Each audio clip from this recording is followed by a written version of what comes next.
Hey, welcome to Shallow Cinema. Everything is totally cool. We're okay. Everything's fine. Everything's going to be just fine. This is Blackjack Bauer with your other host, Nemo. And absolutely no Deadites present in the room that we know of. If you are here, turn the lights on and off. Nothing happened. I think we're good to go. So how's it going? It's going good. I've had a good time with some movies. We got some stuff to talk about. Hey, isn't it nice to say that we had a good time with some movies? Yep, good and bad. But mostly good. Mostly good. I'm actually... And the bad was fun. I'm happy to go back. We're going to be talking about Renfield. A movie you thought you wouldn't have very much to say about? Yeah, I got a bit to say about, but, you know, it's perfect for an episode like this because I have much more to say about The Walking Evil Dead Rise Part 5, 7. It is Part 5. You are correct. Oh, shit. It is the fifth one. I didn't mean to do that. So yeah, we're going to be doing, like last time, 2 movie reviews. We've got Evil Dead Rise and Renfield. But first, where can people reach us? Oh, yeah. So now we have everything official of nothing at all. We got Twitter. You can follow us at shallowcinemashow. And you can also email us at shallowcinemashow@gmail.com. And we also are on YouTube. Same name. You can always find those links in the description. And at the moment, we would really appreciate some Apple Podcast ratings. We would love to read them and shout Good you or out. bad. Do it all. Yeah. Let us know. Yeah, do something. Just say hello. And if you're on the YouTubes, do the YouTube things. Like and subscribe. Hit that bell icon because, I don't know, other people say that. And we promise never to put red arrows in any of our thumbnails. I had to go change some thumbnails. I don't remember if I made a sound effect for the news last time, but I'm going to do it this time again. So the Writers Guild has called the first strike in 15 years. 15 years ago, I remember it happening. I was like, oh no. Yep. What's going to happen to Alec Baldwin? So yeah, this is the first one since 2007. I think they've avoided a couple in between there. Right before the Obama administration. And the main push on this one this time, I mean, as always, is compensation, but really what it stems from is since the boom of streaming, it has affected how writers were getting paid. Absolutely. TV shows don't run 22, 24 episodes a season, so there's less of that. And also, I think, this isn't part of news, but one of Fox's highest rated shows, they just canceled it the other day. ABC went and swooped it up. It's like some kind of cop show, but like those Not Brooklyn Nine-Nine? Yeah, not that one. It was, I don't even know. The fuck is that? Oh my God, we did summon a Deadite. I think we did. But yeah, Fox canceled that, so those writers are part of the strike.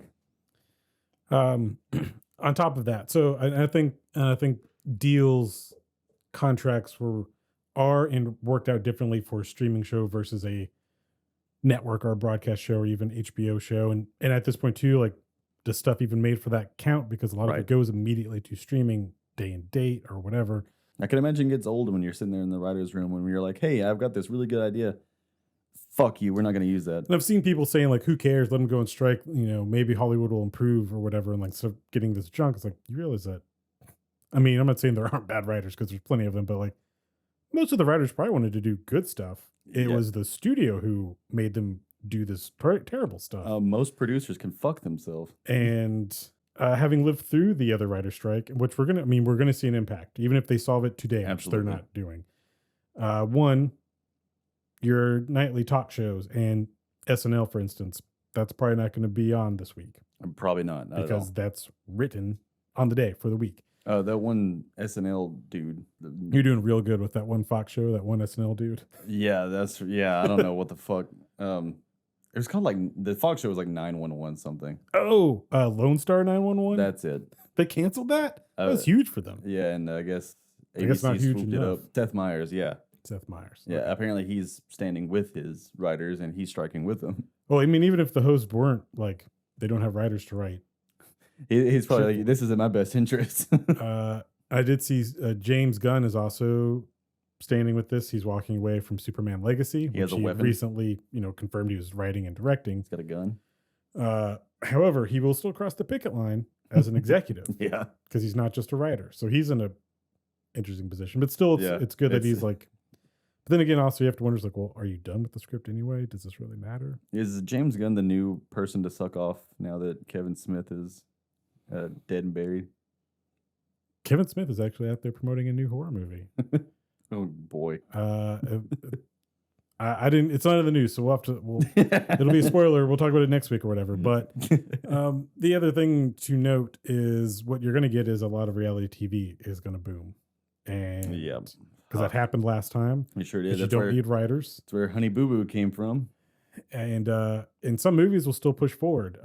Famously, if you're a James Bond fan, you know Quantum of Solace, the follow-up to Casino Royale, did not have a finished script, but they needed to keep to schedule. So Daniel Craig and the director were just literally writing the story as they went because they didn't have a choice. And you, to a degree, can tell.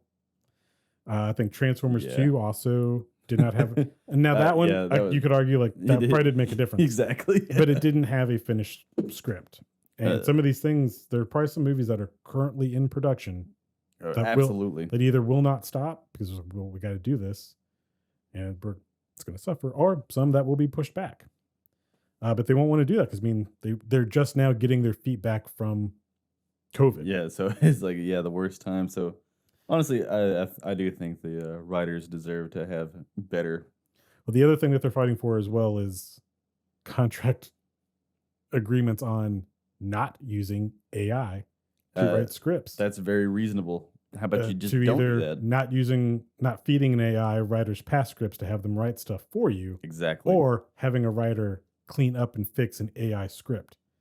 But for sure studios are already doing. I mean, you could argue some movies you watch now, you're like, did the computer write this? Right. Hey, but now we know that AI can, no, they can write this shit. That the She-Hulk ending's got a little bitter, hasn't it? And you have to wonder too, is maybe this is why Hollywood's not backing down. Fuck you. We don't need you. We can get a computer to write this. Was Cartman and the Adam Sandler movie? It was Rob Schneider. Was it? I thought it was. Rob Schneider is I don't remember. I thought it was Adam Sandler because he's he plays a twin. He's like the robot in the cardboard suit. Oh yeah, maybe the Osimo. You're talking about Osimo. Yeah, Osimo. That's it. There's a whole episode of just Rob Schneider movies and how generic they are. But hopefully I hope this gets resolved very soon and in the writer's favor. For sure. It shouldn't have had to really come to this. And writers are important. It's a shame that it has. I mean, writers and directors are important. And what the fuck? Mischievous deadites are fucking with them. So that was your one piece of news? Yeah. And I've got two small things, but they're very small. Well, this one's small, but and also bad news, I guess, because the writer's strike is bad news. I think it's bad news. Right. Netflix officially will no longer rent DVDs as of the final disc will ship out on September 29th. I didn't know they still did that. Yep. Where do you even go to find that?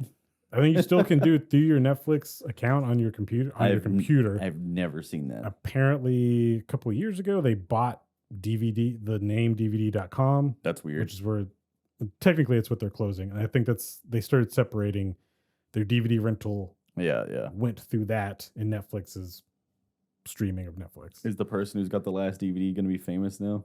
My question is if you go, technically, no, most people's Netflix's plans are probably just for streaming. Right, exactly. But if you go add the rental plan to your thing, or you still have it, I do know someone who still had it they actually just got rid of it a couple months ago. I had no idea. If they send the disc out on the 29th, you just keep it. Yeah, is it mine? Can I keep this? Yeah, I don't know. I guess they'd probably charge your credit card or something, but also maybe not. I don't know. It'd be cool if they send them a little care package with it. Thank you for buying the final disc. There used to be back in the day. Gamefly was the same way too, where you could be like, I never got it. It's oh, okay. And just credit you. Oh, our bad. We'll send you another one. But yeah, even though you didn't know it, they still did do DVD rentals. Well, how about that? I didn't get the numbers, but they basically said last year it accounted for 1.8% of their total revenue. It has to cost way more than to worry about all that. And to add on to my old man fears. Yeah. You watch VHS die, now you watch DVDs die. I hate the loss and lack of physical media. And this past week, I went to Best Buy and realized they also do not carry movies or music. It's really weird. A movie we reviewed in our first episode or very early on, Barbarian. It was third or something. still not available in any way on a physical format. And that's a theatrical movie. That wasn't a streaming movie. Yeah. Like Prey, a movie I also love. I get why that's not available because, like, well, you made it for Hulu. Fine. That's stupid, but so fine. our rating for Buy It is just kind of a slap in the face now, huh? I guess it's going to turn into, like, I don't know. I mean, I think the market is still kind of there, but Yeah. having recently, as of last year, gotten into Neon Genesis Evangelion, now I'm looking up Neon Genesis Evangelion. the rebuild movies. Those are, I guess, out of print. Yeah. So now it's like $120. Yeah, it's expensive. Like, I don't like the story that much, and the last one's not even out yet. That's insane. So this is a double hit for me of watching a company.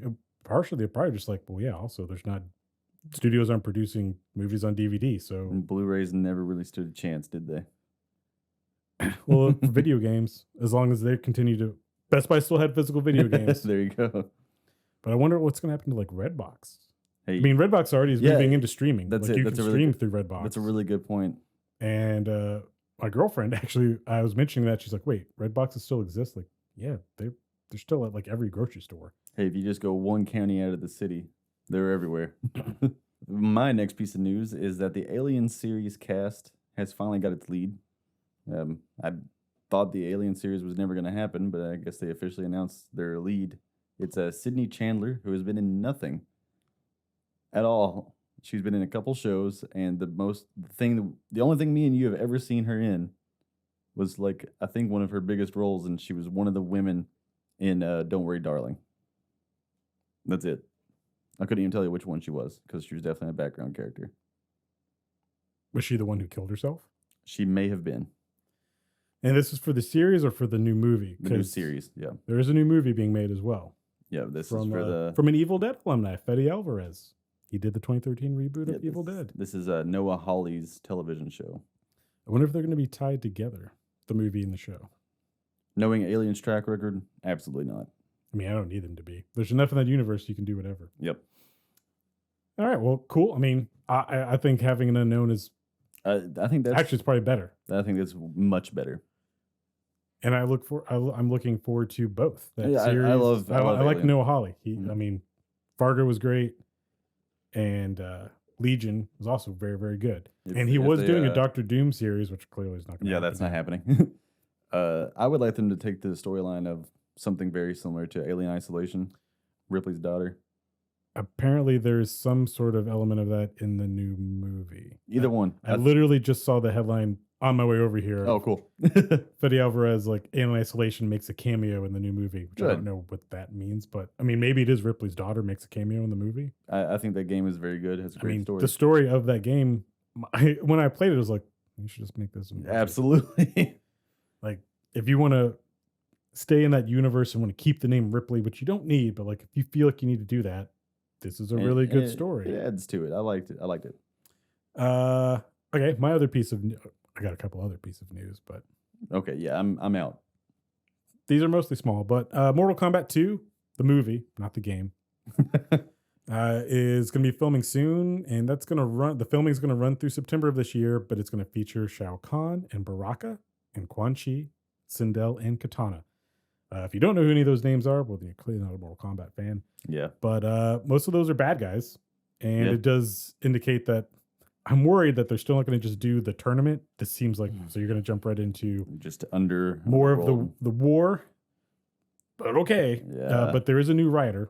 This is being written by Jeremy Slater, who wrote Moon Knight. Wrote some other stuff, but he wrote Moon Knight. You know what? Moon Knight was pretty good until that final episode, so I'm cool with that. And I'm cool with this new writer being brought on. The same directors here, but like that's fine. Yeah, I mean the ending of Moon Knight was definitely producers anyway. And so Ed Boon, the creator of Mortal Kombat, is more involved this time apparently in reading the script. So good. You know, all this boons well for it. It's nice that it is still moving forward under this new Warner Brothers regime. Was it a pun joke? It was good. Yeah, totally intentional. Yes, so I'm looking forward to that. And I'm glad that they are adding more named characters. Yeah. How about just don't add a custom character? That's fine. He's still in there. There was a quote from him talking about how this is bigger and better than the last one, but I'll still hold out hope that they're going to murder him in this movie. Yeah, me too. I just, yeah. Because like someone has to, like, it's Mortal Kombat, so people need to die. Hey, how about you kill that character that you made up that nobody cares about? Because last movie they brought in D-list characters who I didn't like. I knew who they were, but it's like, well, yeah, no one cares. And I knew when they showed up, it's like, you're gonna die. You're absolutely gonna die. So now, I mean, I don't know. Maybe they can write his custom character better. Maybe this new writer will be better at that too. Yeah, hopefully. It's just weird. You've got a cast of like 100 characters to pick from, and you still felt you needed to make a new one as a like audience surrogate. It's like, no, just use Johnny Cage. Like, why wouldn't you have just use Johnny Cage? Yeah, you should have. Then you tease him at the end of the movie, which is weird. This article did not bring up that character. Yeah, didn't mention him. Which makes me wonder, is like, so you still not going to bring Johnny Cage into this? But also, which I mean, it's fine. I don't really care about that character. Much, he's not that big of a hit. But you could kill the custom character and be like, oh, well, now Johnny's here. Like, cool. Thank you. I would like that. In other news from CinemaCon, Kraven the Hunter got previewed. Yes. And it's going to be dropping in October. If you've forgotten, Kraven the Hunter is a Spider-Man character. And since Sony owns all of that and they can do whatever they want, they're going to continue to make. And he's not scared. He's not a Kraven. No. He's a vicious hunter. Usually he's a bad guy to Spider-Man. Yeah. But I don't know what the story is going to be. Spider-Man's not going to be in it for sure. I'll be straight up. I had no idea who he was when I was younger. But there was posters of him in the Xbox Ultimate Spider-Man game. It was like a movie star. Billboards, I think. Yeah. Yeah. I don't think he shows up in the PS4 video game. That's when I found out about him. They'll probably put him in this new one. The biggest thing from this though is it's apparently rated R. Yeah. Well, and did you hear the footage is very bloody. Did you hear the synopsis of what happens at the end of the footage? No. Well, I don't know how true this is, but someone said that the Rhino is the main bad guy he faces in this footage, but he's a man that goes like kind of like the Juggernaut bitch line. He's like, I'm the Rhino, and he transforms into a Rhino man. Well, I mean, it's Sony, so it still had to be dumb. But but this time it'll be dumb and rated R. I'm confused though. I don't know how real that is. So of all of the properties that they have with Spider-Man, the biggest one being Venom, of which should have been rated R, and you chose to not do that. And then make a sequel with the other big character of that, Carnage, who is known for stabbing people. Carnage. And again, chose to not do that. Instead, you're going to use Kraven, he's not a B-list character, but he's not, like you said, you didn't really know who he was. Yeah. And you're just, also, you just did Morbius, a fucking vampire, and you chose to also not have any blood. But this Kraven movie, you're like, you know what? Go hard R with this. Yeah, absolutely. And it's not like something happened. Like Deadpool came out like 10 years ago and showed that an R-rated comic book movie can make money. So like, what is the decision process here of like, you know what? Yeah, we can do this. Yeah, absolutely. I don't. It's just especially with that character, it's so strange. I mean, I guess maybe they're just like, well, no one cares about this character, so we can do whatever. But it's like nobody cared about Morbius. No one gave a fuck about Morbius. Half the people were like, "What are you talking about?" People did care about Venom, and all any of the fans would have said was like, "It should probably be rated R." And you're like, "No, it will be a buddy comedy. It will be a turd in the wind." That somehow made $700 million. So again, I'm not, and if you like it, you like it. That's great. Clearly somebody does, because both of them made $700 million. Yeah. And I'm sure we're getting a third one. And definitely. I don't know how Sony just abandoned Spider-Man. Just let Marvel have him, like, for their universe. Like, you just make a universe of all these other characters. I don't know what the deal is. But I also just don't care.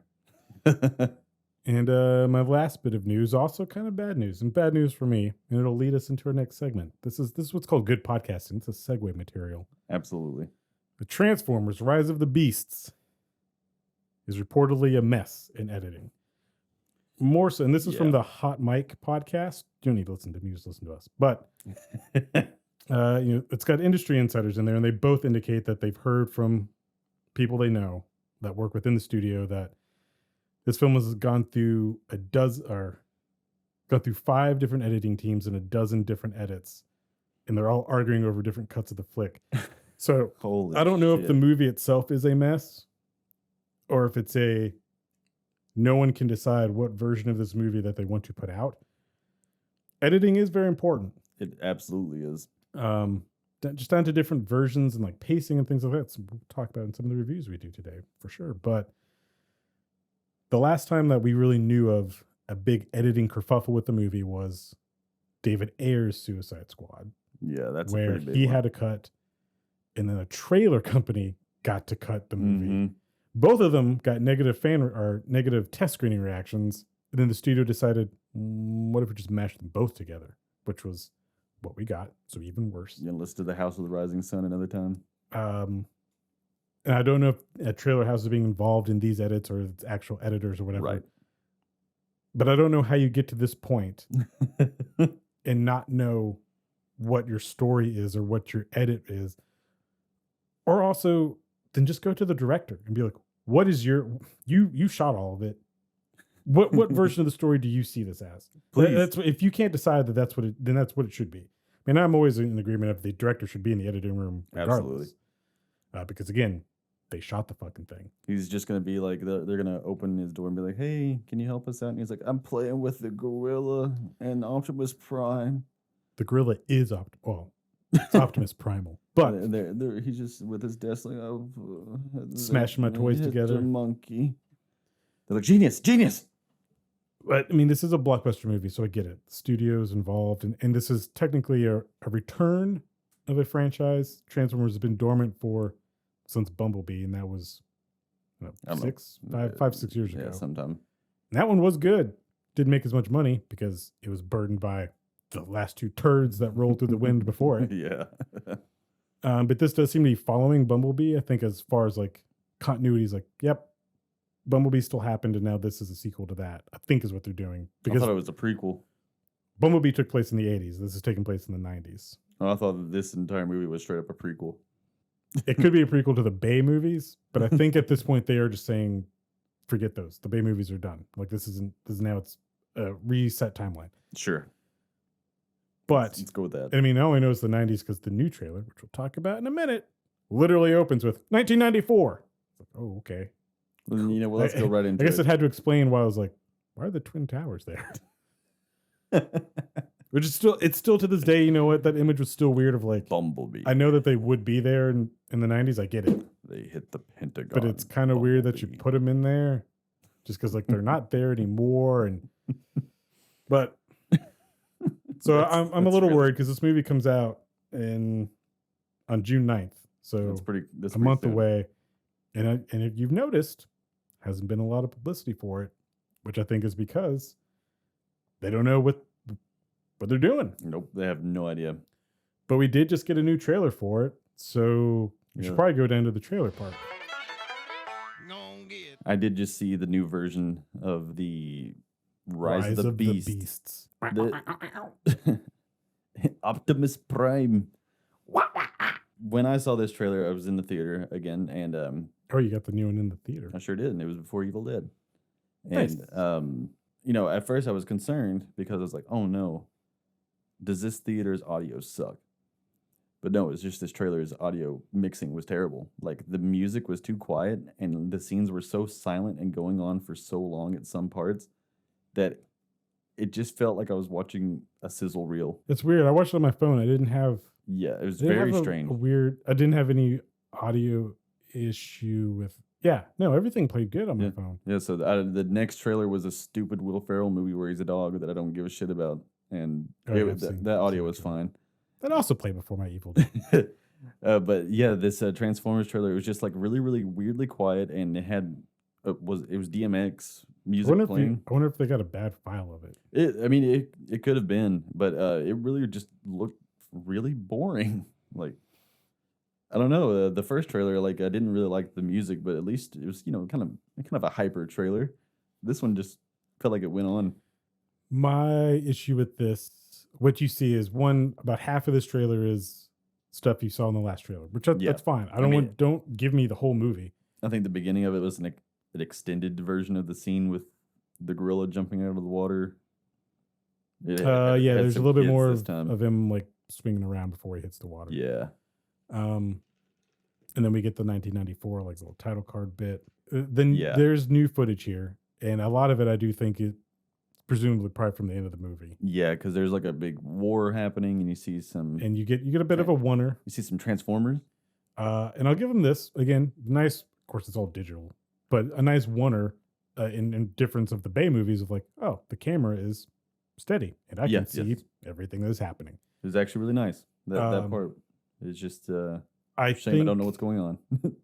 I think again the concern being like, oh, you didn't put a lot of new footage in this, which is again good, but I think bad because you're not putting it in there because you don't know what your movie is yet. But then also what they did put in here is something to get Transformers fans hyped.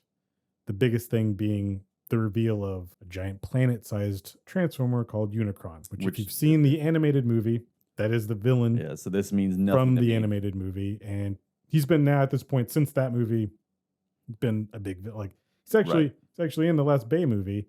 That was the tease at the end was that Earth was Unicron, and there's a giant horn coming out of Earth. Wait, is that what that was? Yeah, that's. I mean, they don't say it in that movie, but that's what it's supposed to be for fans. Okay. Of like, oh, it's Unicron. So how many times has the Earth been fucked with in the Michael Bays? Like, there is Transformers Prime cartoon where also Unicron was Earth, which I didn't watch all that, so I don't know how that played out. But typically in the animated cartoon, he's not Earth. He's his own fucking thing, and he just eats planets. So they show him in this, and he does look good, and he looks like, oh, that looks like the cartoon version, at least the planet. Right. They didn't show him transform in this. I'm curious if he's really how much he's even in this. Yeah, because they've said this is a trilogy setup. Oh, great. So I'd imagine there's another villain, and like the threat is Unicron is coming. How are you going to have a trilogy setup when you can't even figure out your first movie? That's a good point. It's a very good point.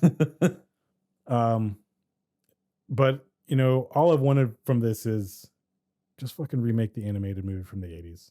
Like, it was a fluke. I know the whole movie is all this is a fucking commercial. And I know that movie's whole point was we're going to wipe out the old toy line so you kids buy the new toy line. Yep. How do we do that? We violently murder all of them in front of you so that you understand, no, they are dead and they are not coming back. I mean, I don't know how often you go down to the toy aisle at Walmart, but there's been Beast Wars Transformers for about 2 years now again. Well, and I was never a big fan of the Beast Wars show, but I do like that's why when they first announced this, I was like, oh, fuck, you're doing Beast Wars. But they're combining it with like, no. Optimus Prime is still here. And like, I was like, okay, that's fine. So it kind of seems like maybe that's a bit of a build up for that too. And there is the story of the Beast Wars shit is like, they are in the past. It's time travel stuff got involved. Wasn't the original show made by the Money for Nothing people? The original Beast Wars? Yeah. The 90s one. It's made by the people who did Reboot, but yes, they also did do the music video for money. I know they hate that, so that's why I had to say that. Also, that song's great. And this is giving me like clearly, and I think that's why they put him in there. Is like, look, their Unicron's there. It's like, oh, they should have put Money for Nothing as the music in the trailer. That would have been better than DMX. But then the ending shot of this trailer, you've got one of our new Autobots being voiced by Pete Davidson, who seems fine. Oh, great! I didn't even know that. See, that's what he seems fine. You didn't even know it was him. Yeah, that's good. Say, hey, take the keys. Whatever you know what? I don't have a problem with Pete Davidson. I just don't like his face. I don't want to see his face. So you won't. You know, let's have him be a Transformer. I'm cool with that. And he throws like a little gizmo thing to the human character, which looks like an Iron Man suit's like taking over his body. Great. What I think that is though is again in the animated cartoon movie, the human character is given an exosuit for him to sit in because they're off in space. Cool. How about that? So if these are two things you're showing that are like, look, we're taking stuff directly from the animated movie. Like, I'm cool. This is great. Now I'm more concerned though. Right. Are you fucking this up? And also, why did you show those two things in the trailer? Main thing, why did you show Unicron in the trailer? Like, that's a fun thing if I was in the movie to be like, oh, wow, look at that. Or even for you who doesn't know who it is in the first place. Yeah, it doesn't mean anything to be me. Like, oh, wow, look at this giant planet transformer. How that's about new. that? Instead, they're just like, yep, wonder when that's going to show up. I thought it was just an Omicron variant. So the trailer at the end does two different things that I kind of hate that trailers do. And one of them is cool guy scene where like you just have the Transformer roll up and untransform. I don't know. And the kid just walks out of it. And it's like, that was in the first trailer. I didn't like that. And this one had like the same shot. Like a girl, then they like, added this isn't happening. This isn't happening. This isn't real. I'm not even seeing this. She turns around and waves, and it's like, no, this is real. This is real. I hate that fucking trope so much. I'm okay so far with what these two human characters appear to be like. Yeah, that's fine. I don't care about any of that. They're not Mark Wahlberg and they're not yelly, screamy Shia LaBeouf. You think they'll drink a Bud Light in this one? No. Why? Transformers is in the name. And the trailer could be misleading, but I do feel like there's a lot of bots in this. Like it's going to be a lot of focus on them. Yeah. You know what? Which is what I want. But I'm again, and look, who knows? Any trailer, every one of the Transformers trailers, honestly, looks fun and exciting. Even the ones I knew was like, I don't think this is going to be. You're good. right, yeah. But the trailer's like, well, trailer looks pretty good. It's easy to cut together. Like Transformers actions, like, does that look cool to you? Like it does. That car turned into a robot in the middle of a fight. I like that. I'm okay with that. I like a robot. But what's the story going on around that? Don't worry about that. Turn your little brain off and just think of something pretty. Well, you did say this trailer was set in the 90s. So, or the movie is set in the 90s, not just the trailer, but yeah, the trailer is set today. I think there was another song choice that might have been better. It's weird that it's set in 1994 and like that song is also not even from 1994. And I mean, I guess it's the DMX song of Roll Out.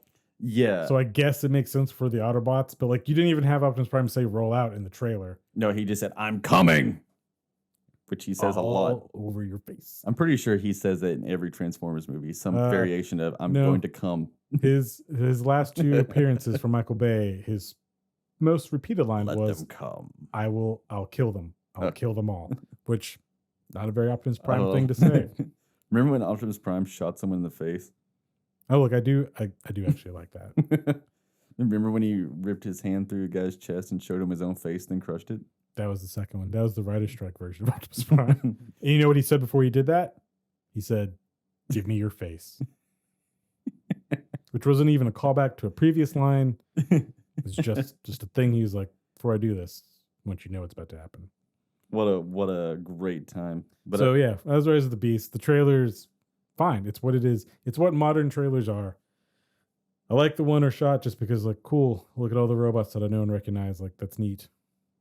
Well, I mean, the song did come out 1 year later, but I don't think it matters for this trailer. Oh, really? Honestly, I thought the song. No, the song that I'm choosing for this trailer. trailer. The world is a vampire. That's a good segue, Nemo. So our next trailer is The Last Voyage of the Demeter. Or Demeter. Or Demeter. Which is basically, I want to say the first chapter, but it's one chapter from Bram Stoker's Dracula, which is Dracula's trip on a boat. Yeah, he's going out to sea. I'm going to give you a spoiler alert. Dracula gets where he's going. He sure does. Nobody else does. I don't think anybody else does. Is this going to be a Rogue One situation where we already know what's going to happen to everybody? You can still make, especially in a horror movie, you can make that really work of just like... Yeah, absolutely. You want to root for them, and it's even more horrifying because you know, like, but you're not going to make it. Yeah, I mean, honestly, the footage looked amazing.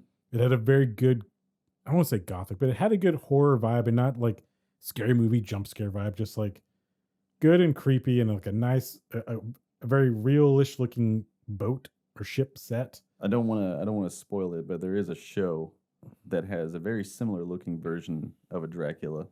The Strain? No, I don't want to spoil it for people because I want people to watch this show and I don't want to tell anyone what it is. But that makes me interested in this version of a monster Dracula. I do like that it is the monster form of Dracula. I really like that. You know what? I mean, Dracula is a theme tonight, but Van Helsing with Hugh Jackman, I really liked the demon form of Dracula in that movie. I thought about that with Renfield. Mm-hmm. I'm sure you did. It was a really great trailer. The music was pretty good up until... The world is a vampire.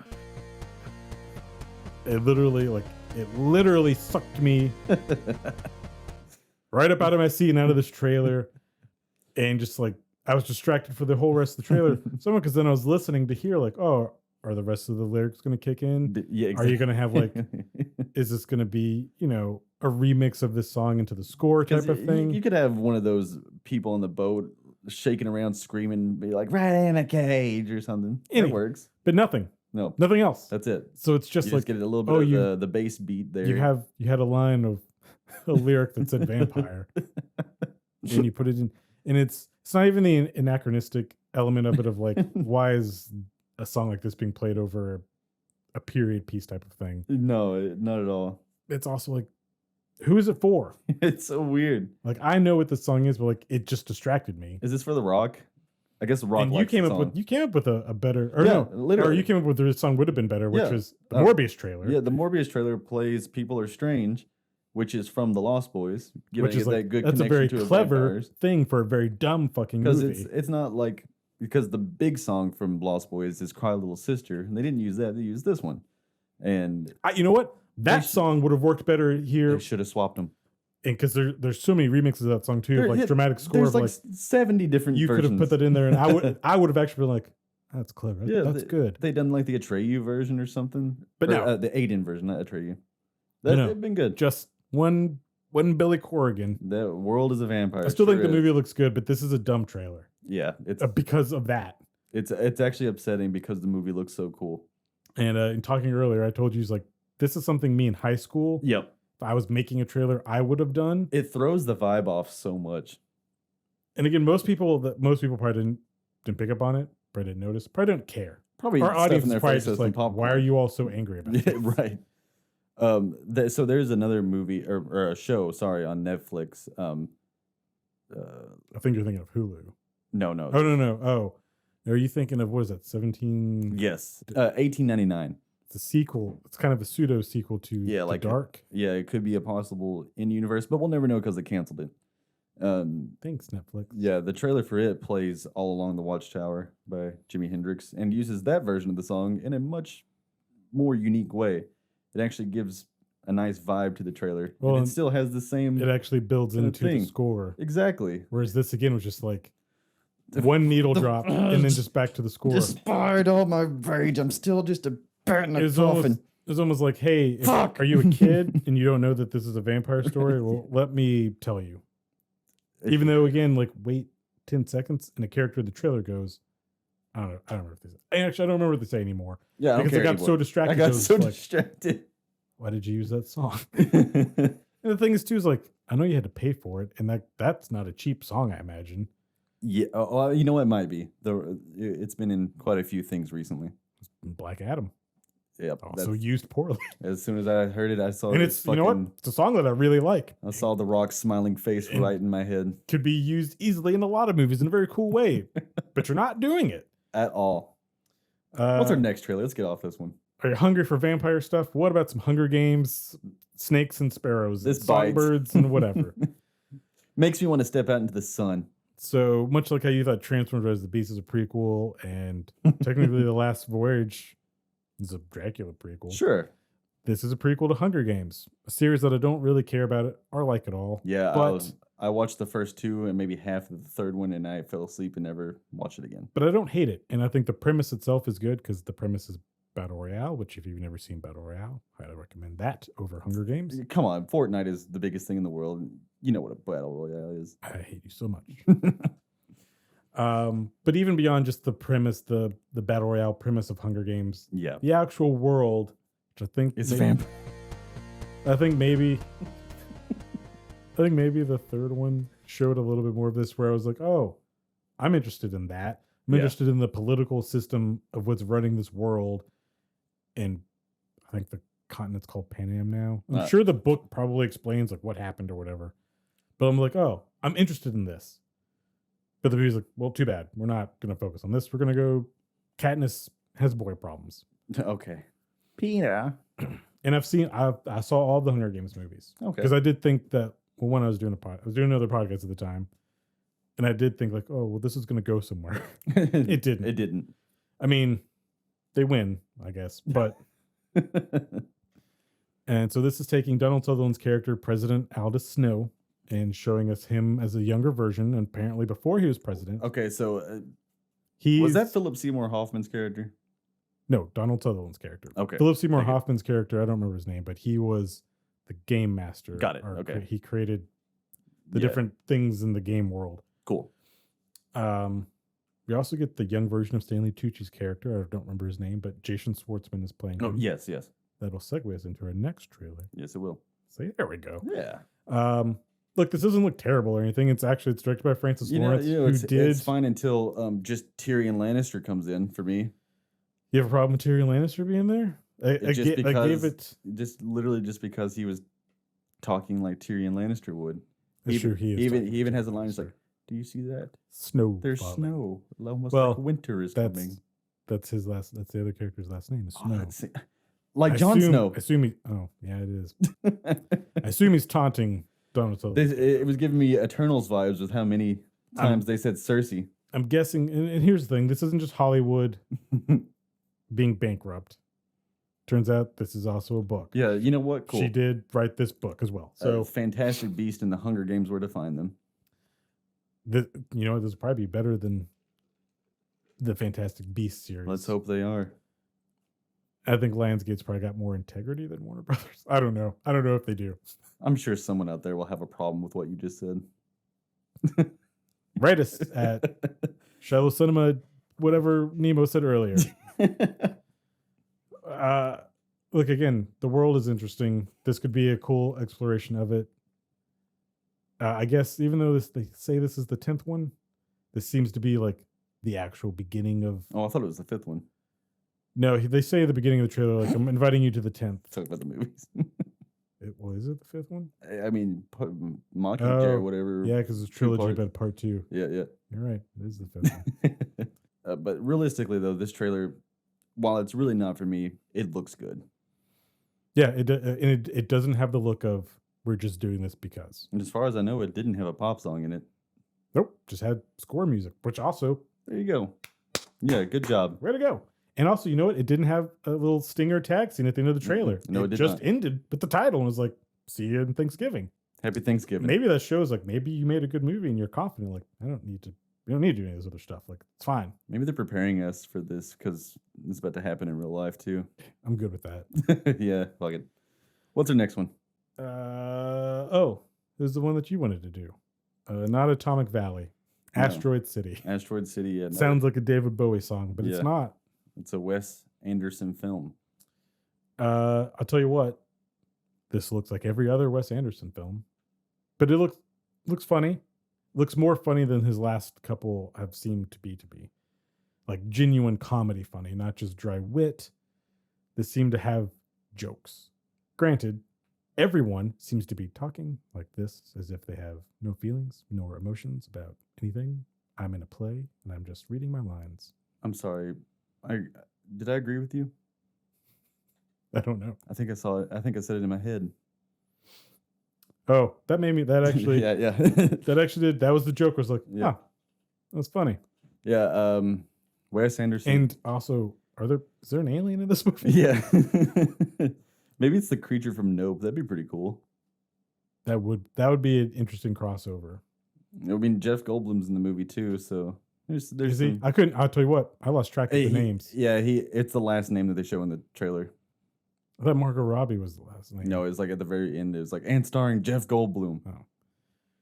It's a stacked cast. I'm not even going to try to go over all of them. Is there an actor in Hollywood that probably are in this movie? White people are going to go crazy over. Strangely, Bill Murray's not in it, but I guess Bill Murray hasn't been in the last. I thought he was in it. Tom Hanks was there. Oh, I don't think. I mixed them together sometimes. I don't think Bill Murray's been in the last couple Wes Anderson movies. I was definitely thinking Tom Hanks. But yeah, the movie looks very weird. I'm not the biggest fan of Wes Anderson, but I don't know. It's just weird enough where you're like, I'll check it out. This reminded me of the two films of his that I really enjoy, which are Royal Tenenbaums and Life Aquatic, that I felt like, oh, you're going to be genuinely funny. You're also still going to be a disaffected youth with father issues. Yeah. Everything that makes the Wes Anderson movie is like, yep, it's there. But if we have an alien added into it, and I'm kind of interested. That is the difference of like, oh, I wonder what an alien brings to Wes Anderson. If there wasn't any like hint of an alien being in this, I probably wouldn't really give a shit. But I don't know. That's pretty cool. So this is a teaser at best. Ooh. I mean, it is a teaser, literally. And it does the thing I hate. I don't like any of these trailers or teasers anymore. Oh, no. That pre-trailer, their trailer. Yeah. Or they tell you, teaser starts now. It's like, teaser starts now. Just do it. I don't.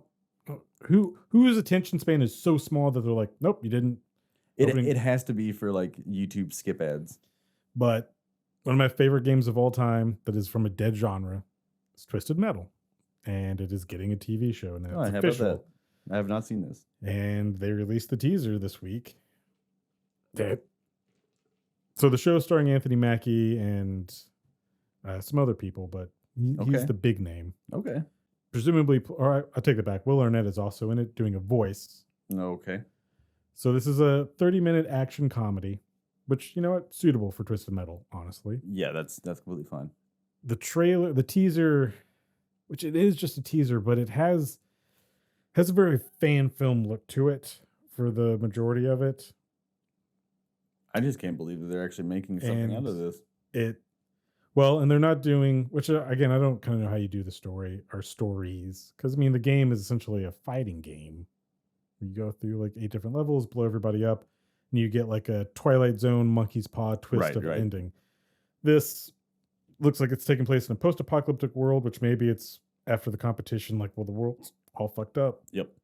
But our main character, Anthony Mackie, his name is John Doe. He's got to take a package basically from the East Coast to the West Coast. And we're going to run into characters along the way. That, to me, eastbound down is, that makes, fine. Yeah. But I don't know how else you do. I mean, you could just do a tournament, but. Yeah. But yeah, just the overall majority of the look of it. And then it uses Lynn's Steal My Sunshine. Which is not the kind of music I think of when I think of Twisted Metal. You think you have some, but I get it. I get metal. The joke. I understand. It's like, oh, tonal dissonance. Like, I understand what you're doing. That doesn't make. You could have just made something. Lean into the camp. It's okay. You don't have to make it ironic. So we get that, and then we do get an overhead shot of his car and shooting some guns. So it's like, okay, and then we cut to Las Vegas, which is what Las Vegas has become. You see an ice cream truck. All right. You see the iconic character from Twisted Metal, which is the clown, Sweet Big Tooth. Clown. And we get a look at him, and that's it. It's like 50-second trailer teaser. Okay. So it literally is a teaser. I don't want this to just be jokes. Like I need to have tension and stakes. And I don't know. I mean, I want good car action. Okay. Like literally, when I walked out of Mad Max Fury Road, which is still one of my all-time favorite movies. Great movie. My actual immediate words to the person I was with was, all right, well, now there's no excuse that they can't do a Twisted Metal movie. Like, showed us. And now here you are. That you absolutely can. Hopefully they'll lean into that. Like, that's more of what I want is like, don't even do with this movie. Do what Mad Max did, like barely a story. Just, yeah. Do you want to see cars and explosions? We got it. Witnessed. That's all I want. But I mean, I'm happy. This is another reason I'm keeping my Peacock service. Like, all right. And that premieres July 27th. Okay. So coming very soon. We'll check that out. We'll definitely check that out. Hopefully it'll be good. I like Anthony Mackie. I looked it up just right now, and apparently Samoa Joe's in it. He's the body of Sweet Tooth. Okay. And then Will Arnett is doing the voice. That's pretty funny. I actually like that. So I'm curious what all characters we're going to see from the series. Also in there, I can never remember his name properly. Like I'll look it up, or I'll tell you right now. But I always call him the Sandman when I see him. But Thomas Hayden Church. Oh, yeah, he's gonna be playing Agent Stone, which is a character name from the game. Unclear if they're how tied they are to any of that stuff. But I just think of Sandman every time I see him. So I'm excited, but I'm cautious. Okay. So, can you tell me again exactly what you wanted from this movie? Fucking nuts. Doesn't make any. Ghost Rider Spirit of Vengeance level. Yeah. Piss and fire. So you want it to be crazy, but you still want there to be some stakes?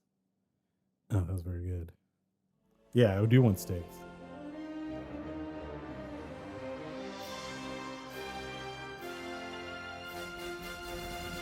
All right, Renfield, starring Nicholas Hoult and Nicolas Cage, who actually starred together before in a movie called The Weatherman. They sure did. Played his dad. I forgot about that. Nicholas Hoult has done a lot of work. He sure has. He's in Mad Max Fury Road. He is. He was. In fact, I witnessed that. So yeah. Did you witness him? Do you want to tell us a bit about Renfield? So this is directed by Chris McKay, who did Lego Batman. He also and Moral Oral. He did about 20 episodes of Moral Oral, which is one of my favorite cartoon series. So also he knows comedy. He sure does, and dark comedy. And then he did Amazon's The Tomorrow War with Chris Pratt, which seemed dumb, but I guess people. He's good at dark comedy. This is also written by Ryan Ridley of Rick and Morty fame and Robert Kirkman of The Walking Dead and Invincible. It's at a $65 million budget and as up to date right now has made worldwide $22 million. So big old stinker, big flop. I don't think it deserves that. I think it is better than that. But this basically is a camp parody riff on classic Hammer horror films, a la action comedy of the early 2000s, is what it felt like to me. Doesn't get to the heart of any of its genre bending. Mm-hmm. Yeah. With diluted photocopy Zack Snyder's slow-mo speed ramp fight scenes and copious amounts of sadly CGI blood from paper-thin characters. Renfield is a codependent film in question of its identity. That's excellent. Thank you. I spent well said. Very well said. I spent a whole 5 minutes coming up with that. That's good. As I said in the theater, actually, I was like, this is my description of this there movie. You go. This movie is, I mean, honestly, fine. You right from the bat, it's fine. It should have been released in October. I don't know what the fuck they were thinking. This is the perfect Halloween movie. Like, it's fucking vampire movie. Why would you release this? And you could say that the other movie we're going to review tonight too. That's true, but at least with that one, I think horror movies can be released throughout the year. Actually, this is very much a Halloween movie. I think they've also shown a lot of horror movies do work well early in the year. Yeah, but a horror comedy? maybe there's some, whatever the calendar looks like. Maybe there's more lined up in October that they didn't want to go up against. But then again, you knew that you're going to be hitting. Well, they're probably not worried about the likes of Mario because that's a totally different audience. Yeah. But at a certain point, you'd have to know a week after you come out, Evil Dead Rise is coming out.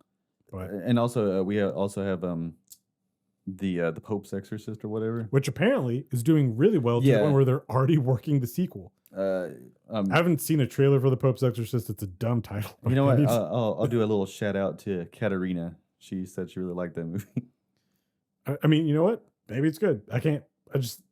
And Russell Crowe and that title and just coming out of nowhere is okay, whatever. But horror fans are eating pretty good right now.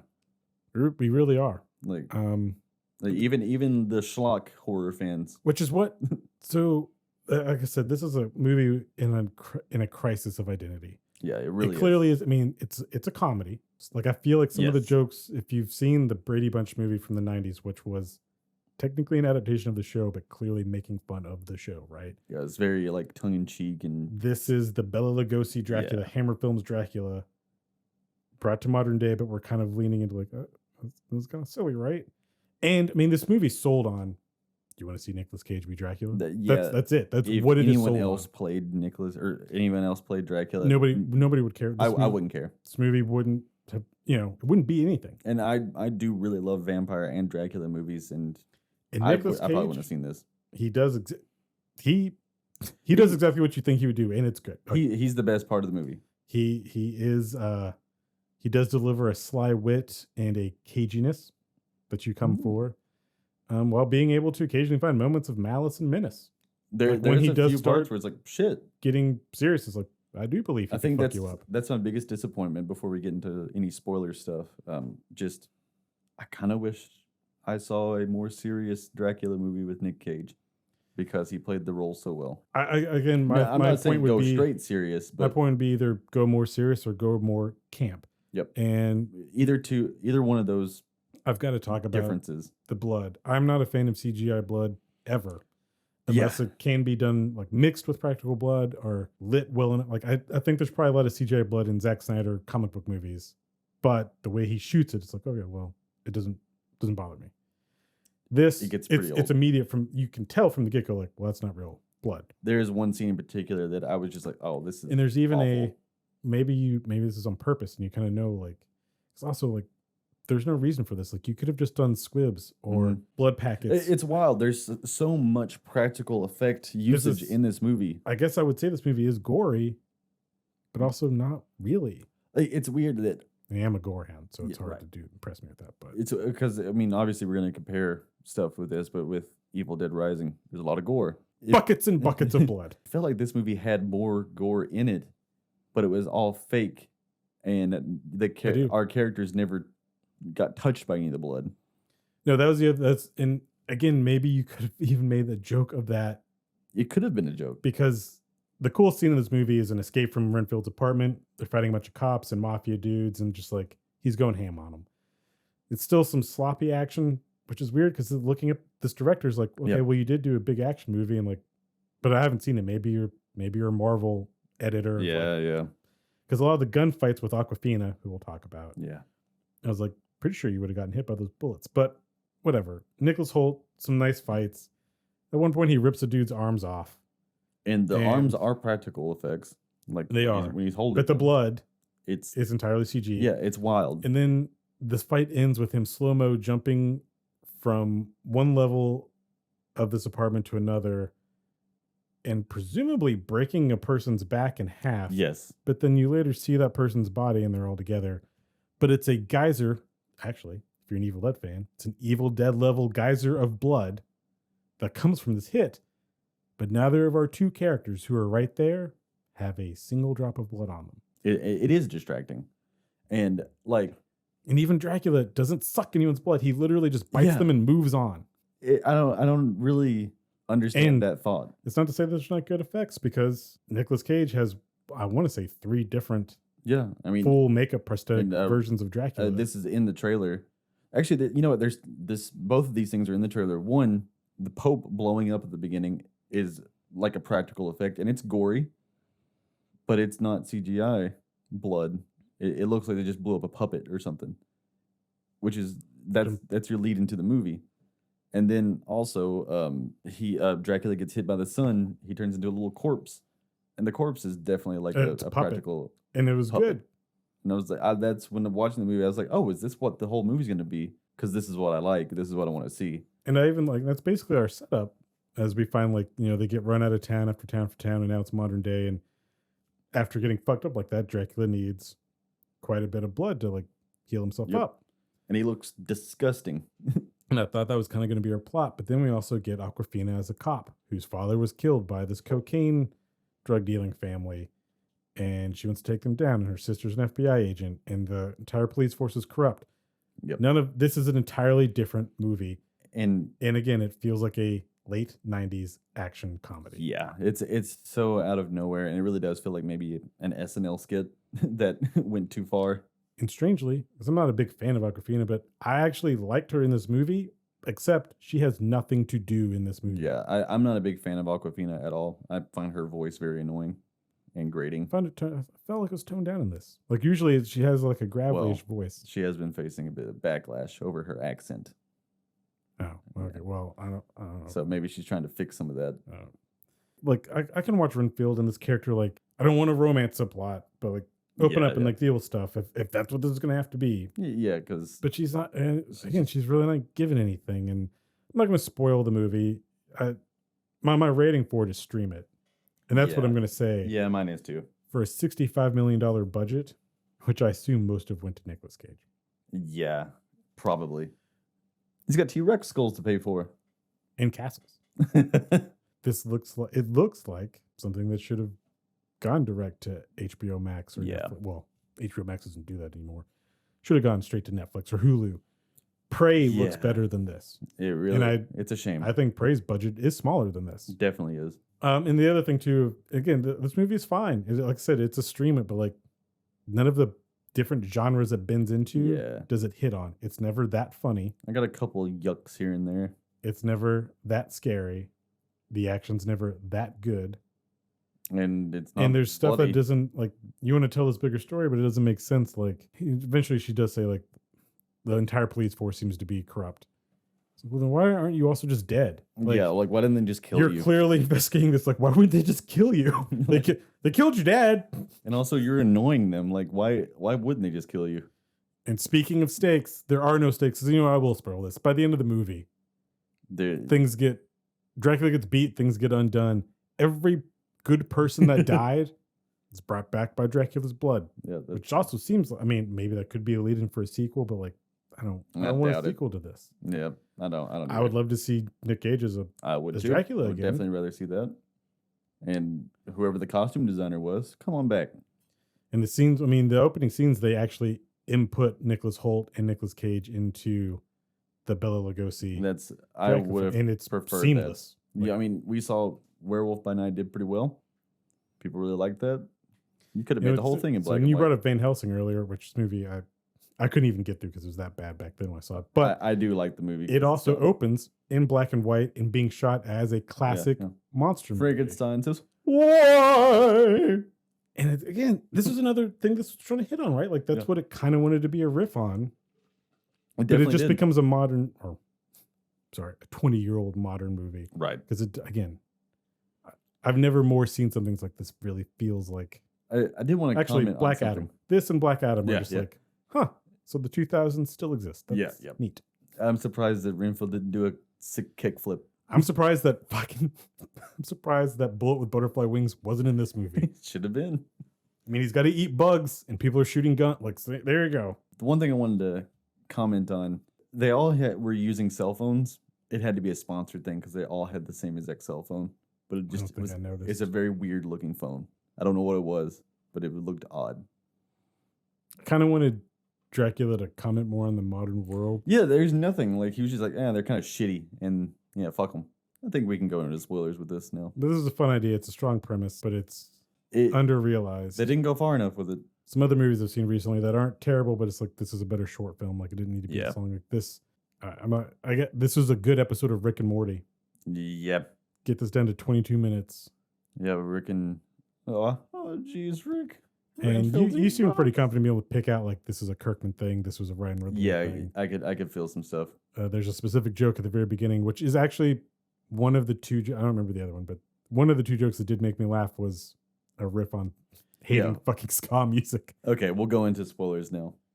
I mean, I already spoiled it. I told him Dracula gets it at the end. That's fine. But, a bit of a deeper dive. Not too deep, though. The whole ska joke. Funny joke. It's like, oh, my boyfriend, funny joke. My boyfriend, he listens to ska music, and it's so deep, and she's, like, defending him. It's like, oh, yeah. Because the whole movie itself is just kind of like... It's about codependence. Yeah, and having toxic relationships. Yeah, having an abusive Which, again, it doesn't go all the way with. That's not really a spoiler because that's how the trailer opens, but whatever. So, Renfield's going to all these, like, meetings with other abuse victims, and it's a girl talking about ska music, and another guy's like, I hate that shit. And it comes back again when... There's like some police graffiti like thing going on. There's graffiti at the first crime scene, and I think Awkwafina's like, was this like a gang thing? And the other cop's like, I think it's ska lyrics. Which we talked about this outside of the podcast. How would you know it's ska lyrics? I could not decipher ska lyrics because if you know it's ska music, you just hear that fucking trumpet like. It's weird. I don't think ska music ever shows up in this movie. I thought at one big fight scene there would be some ska music, and they play some pop song, but it's not ska. That would have kind of made me laugh if they did that. I thought that was what they were leading up to, but they didn't. Because the ending fight is actually pretty boring. Yeah, and again, very rote. And there's a bunch of ska songs that you could absolutely use for something like that. Actually, the ending fight's pretty Marvel. Because guess what? Dracula gives the bad guys Renfield powers. So then Renfield has to fight people that have his exact powers. Yeah. But he does it just fine and kicks the actual poop out of somebody. That was the that did make me laugh as well. That didn't make me laugh. That made me mad because the CGI was just so terrible. I was like, the X-ray shot of the vomit and poop was like, okay, that's funny. I mean, it's not super funny, but it's like funny enough. it was like the zoom out shot that like made me mad because I was just like, this looks just so bad. The internal shot was a weird choice. That came out of nowhere. And that was definitely a Kirkman and a Ridley thing where they're like, this would be funny. Yeah, because it seems like right out of Invincible. Yes, it does. But by the end, Renfield is able to, I guess, beat Dracula by realizing that he is codependent, which I guess was him admitting he needs help from Awkwafina, but he never said he didn't need help from Awkwafina. It's really weird. And I remember thinking, like, is that the message of this movie, that codependence is good? I'm confused, and also I don't feel like anything's resolved here. Okay, yeah, I need to look it up. The big fight scene, or at least getting ready for it, plays "Na Na Na" by My Chemical Romance, and which is also that is literally like a 2010 type of song. Like, I tapped out after 3 Cheers for Revenge on MCR. Yeah, I mean that. Play some "I'm Not Okay, I Promise." But you know what? You could have done that. You really could. Nobody was okay. I don't know why they played that song. It was just very strange. Because overall for me, this was I'm not as angry as it was with Mario, Yeah, yeah. Like I but said, it's. I'm disappointed I think disappointed is the best because way to say it. this is a good concept. And I don't think it's like it deserves to be avoided or hated. Nope. But because it's at the bottom line, it is fun. But yeah, like you said, it's just like two movies mixed together. There's some. If in a year's time someone just rips all the Nicolas Cage scenes out of this and puts it on YouTube, Yeah, watch those. good enough. I mean, I would say like good enough. They did some attempts at like some other Universal monster stuff in it, like the whole drug family. Their logo was a wolf. The wolf. So it's like, yeah, Dracula. He owns the wolves, and he also fights the wolves. The mom, drug lord mom character. Who's an actress I like. I'm not Yeah, gonna try I to say like- her name because I Yeah, can't. I like her too, but she kind of had the Bride of Frankenstein look going on. And there was like a torture scene happening at one part, and it's like a guy yelling in the background with like you can see a silhouette. I was like, "Is this a Frankenstein?" Makes me wonder if there's other stuff in the script that wasn't shot. If there Yeah. was more stuff they shot, and they're just like, we're gonna take this out and streamline this movie. Because we also had that big assassin guy at the very beginning. Who was straight up Frankenstein? I mean, It's Frankenstein. just a Frankenstein monster. I thought that's what it was going to lean into. It's almost like something got forgot. I mean, again, maybe this is a case of some editing stuff, and because I think part of the vibe of that late '90s, early 2000s feeling I'm getting storytelling wise is like we're just moving through scenes where it's like, what is the connective 'Cause- tissue of how this works? Well, what you could have done, what they could have done with this movie, is have a Frankenstein at the end, be Aquafina's dad. That would tie it together. Could have. Could have done that. This is a movie that could have done a lot of things. Yeah. But they did this instead. And I mean, Ben Schwartz was acting crazier than Nick Cage does in this. And I movie. love Ben Schwartz. I love Ben Schwartz. It's like he knew exactly what the type of movie he was in, and was going nuts. And he didn't need to be here. And actually, you know what? I think that's the other thing that made me laugh was his non-interrogation scene at the very beginning where he's like, I'll give everybody up. I Yeah, don't give yeah. a shit. That was I good. was like, that's funny. That was actually funny. And then someone else was like, who's he even talking to? And nobody was in there. So I was like, who is he talking to? He's just crazy. And then he gets off. Because and everybody- Awkwafina's clearly upset. And I'm also confused. Like, I mean, he blatantly just said that.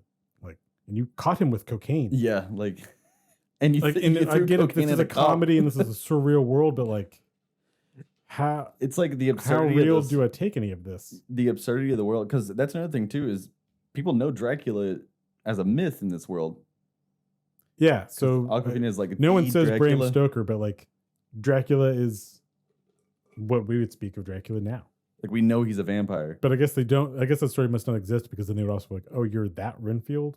Yeah, it's just so weird. That also feels like a Rick and Morty type of joke. So yeah, that's Renfield. I Yeah. don't want to say anything more about it. Yeah, I mean that's pretty much the whole movie. Yeah, stream it. Stream it whenever it doesn't come to Blu-ray. All right, Evil Dead Rise, directed by Lee Cronin. This is only his second feature film. And before we get into anything else, man, I'll just say, like, regardless of how you might feel about this, like, this is a beautiful looking movie. Yeah. Very, very well shot. Great cinematography and production design. With that being said, and I don't think there was any pop music in this one either, was there? nope. There was some DJing at the beginning, but I don't think it was anything I recognized. There's your Necronomicon being read off a record. This is budgeted somewhere around, I think, 20 million. Yes. It was hard to find the actual budget of this, but that's definitely where it's at. To date, its domestic take is already 44 million with a total of 88 worldwide. 2013's now not reboot, but just further entry in the series had a budget of 17 million, made a total of 54 domestically and 97 worldwide. So I think Evil Dead Rise is probably going to overtake that. Yes, it will. And even though this isn't a series that, like, I mean, clearly doesn't like make big money, but it has a name, it's recognizable. And this is a movie that was made to go to HBO Max. And yes, it was. One of the few benefits of the Zaslav asshole taking over Warner Brothers was we don't do that anymore. So this movie got a theatrical run, and it deserves its theatrical run. It really does. And to his credit, motherfucker's making money on it that he wouldn't have made if this just went to HBO Max. So this is kind of a cool thing, because This is your first Evil Dead, yes? yeah. So you know that's rare to do. I've really missed a lot of the Evil Dead stuff. I've seen pieces of Army of Darkness. I understand chainsaw references. I understand it's groovy. I understand the really weird scene where he can't remember words.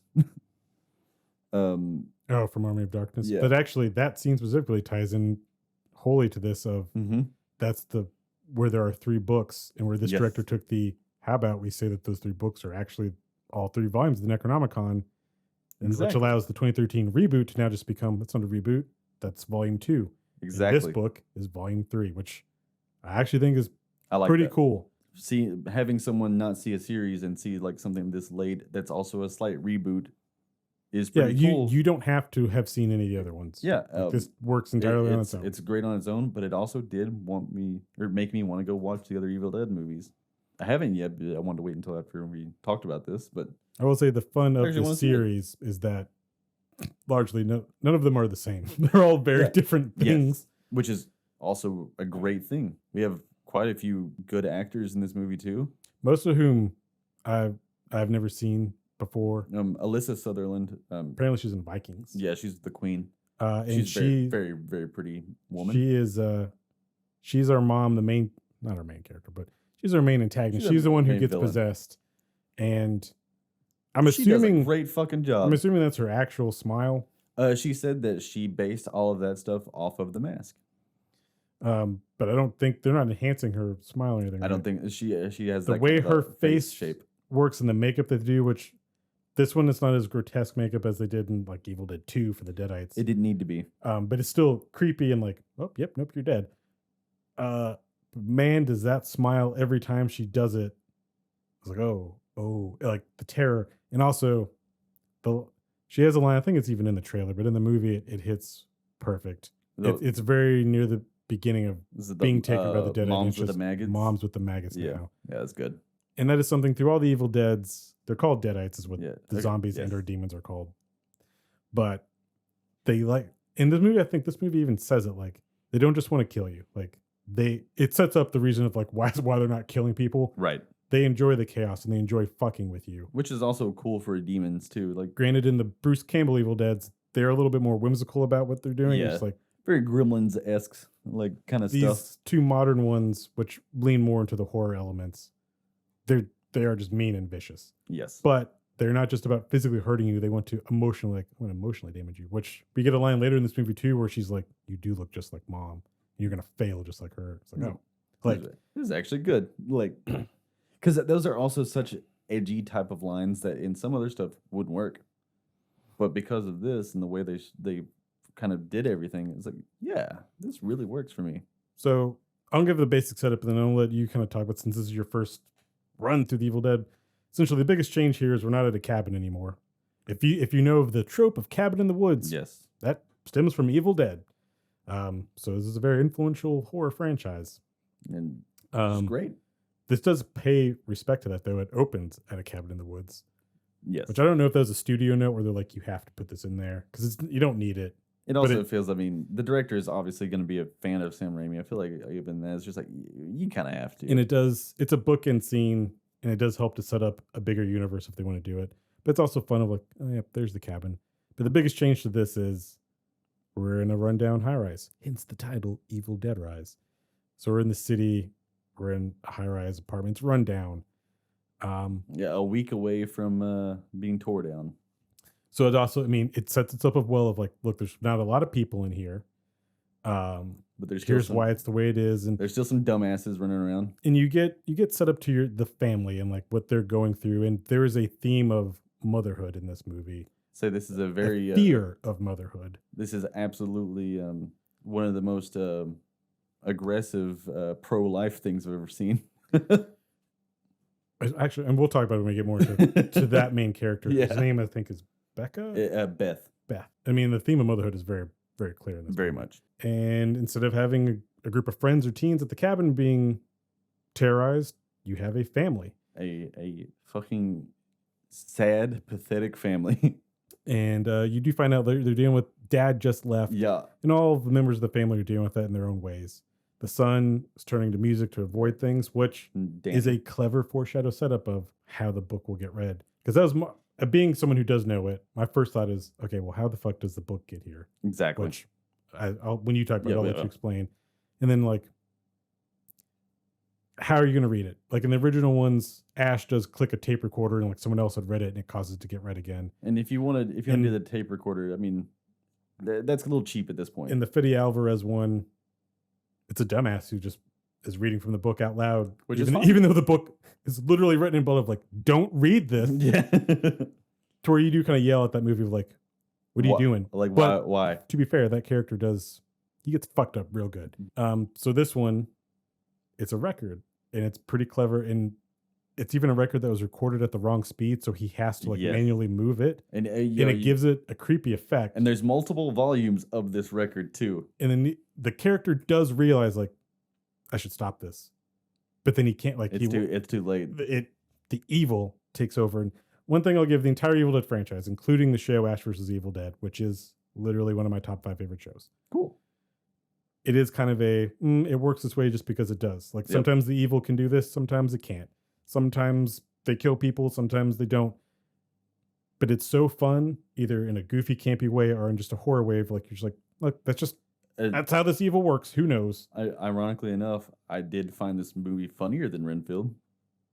See, I've seen a lot of people say that this does have humor. I mean, I guess there is some in it, but there's a lot of stuff that actually made me laugh. And maybe it's funnier than the last one. But it's also got like that sick kind of funny, where it's just like, this is really funny, but also horrible. My only critique of this, now I will give the floor over to you, is being of a fan, all of the films have a identity and a uniqueness to them. The first one is just the ingenuity of filmmaking. I mean, Sam Raimi shot that for like $10,000. Nothing. And you can tell like this is just friends that literally went out in the woods like, we're gonna make a movie. Evil Dead 2, it's kind of a remake of that one, but with a bigger budget. And it leads more into it's scary, but also this is ridiculous and funny. A lot of people, especially, it's a shame that Evil Dead 2 is the one that everyone's like, this is the best. But also, like, I've seen a lot of people say it's like one of the best made movies. And you see, actually, if you watch that and then you go back and you think about Spider-Man 2, you can tell like, oh, yep. That's Army of Darkness, which what you were talking about, is straight up it's a fantasy comedy. Yep. That's I had no idea what the fuck the series was because I've seen pieces of it here and there. Then Ash vs. Evil Dead it's what Renfield wishes. Literally, I'm not just picking on Renfield. It is what Renfield wishes it was.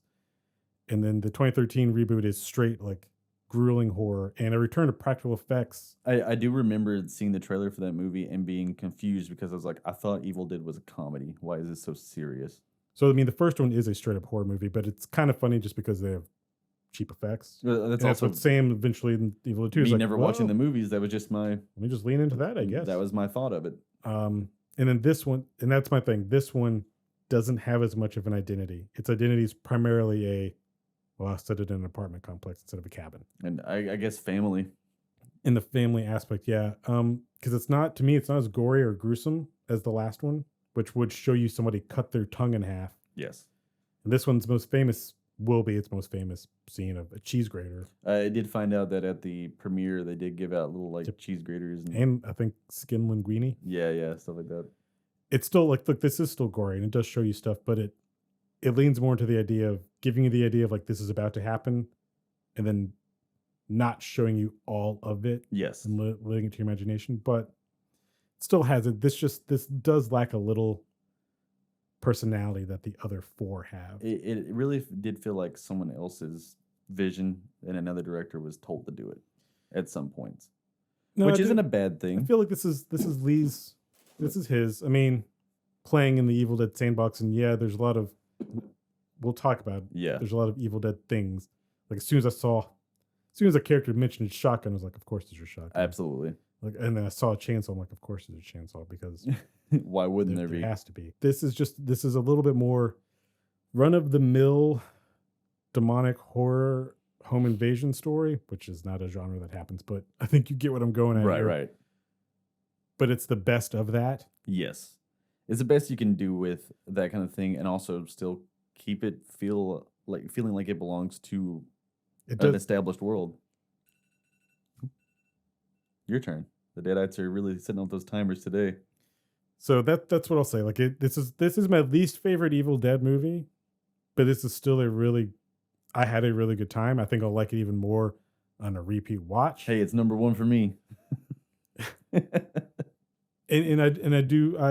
think I like that this does have a theme Yeah. more. I mean, the last one did have a theme of addiction and withdrawal, which was also clever. Oh yeah, because the whole premise is they literally just take her out there for like the world's worst like detoxing ever. Yep. And yeah, I mean, I guess there's a grueling terror aspect of, oh, this family has to Yeah. face this and deal with this, and we'll talk about some spoiler stuff. But now I'll give it to you. Okay. Well, I guess we'll just go ahead and hop over into spoilers because I don't really know how to talk about it without spoiling some of this stuff. So I'm going to say buy it. Yeah. Because I am going to buy it. If you can see it in theaters. If HBO will let me. Right. If you can go and see it in a theater, I'd say it's worth watching in a theater. It's fun. Especially if you go on a weekend and you have a little bit of a crowd. Yeah, I think buy it's pretty cool too. But yeah, we'll go back over into it. So first things off is this movie actually does kind of have a first ever. The actor who plays Danny, Morgan Davies, is a trans actor and is the first trans character to be a dumbass and kill everyone. I didn't I mean, it doesn't matter. Yeah, but I didn't realize that. So his pronouns are he, him, and by the end of the movie, it's they, them. That's a good spoiler hint. But no, so you also have the sister Bridget, who has a look like I recognize her, but I looked up her IMDb and it's like, I haven't. Yeah, I looked her up too. She looks so familiar to me, and I don't know why. I don't know. Maybe she's been in a TikTok or something. I don't know. But so just tonally with the movie, you get the setup of all these characters. But she has something I wanted to talk about right off the bat is she's getting ready for a protest.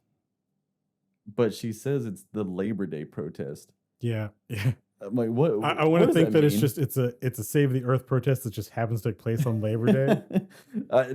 That made me have like a moment of like, what? maybe in Evil Dead world.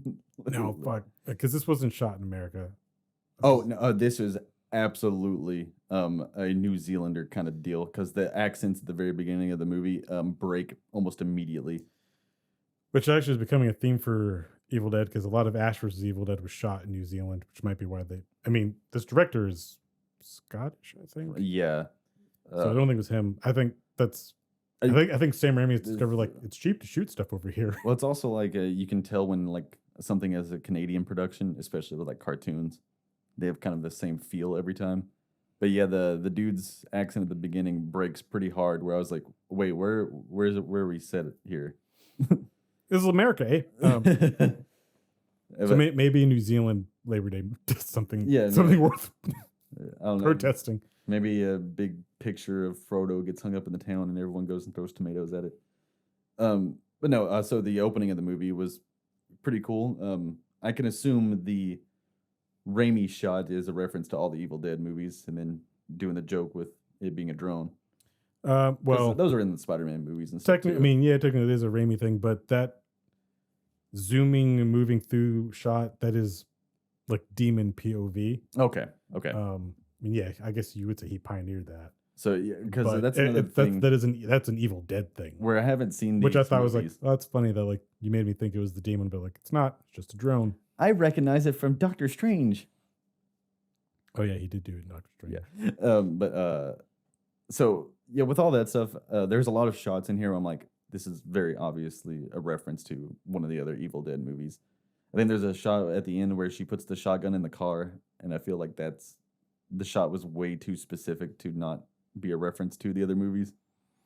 She like throws it in the floorboard kind of a thing. It's like a under chin shot. No, I think you just like that shot. And because even that car, I thought that car might have been... It was the same color. Might have been Sam Raimi's car that shows up in all of his movies. Yeah, because in his Ash's car. It's in the all Delta. But I don't. It's not in this. It's definitely it is in the Fede Alvarez. The car is. But there are a lot of callbacks in this.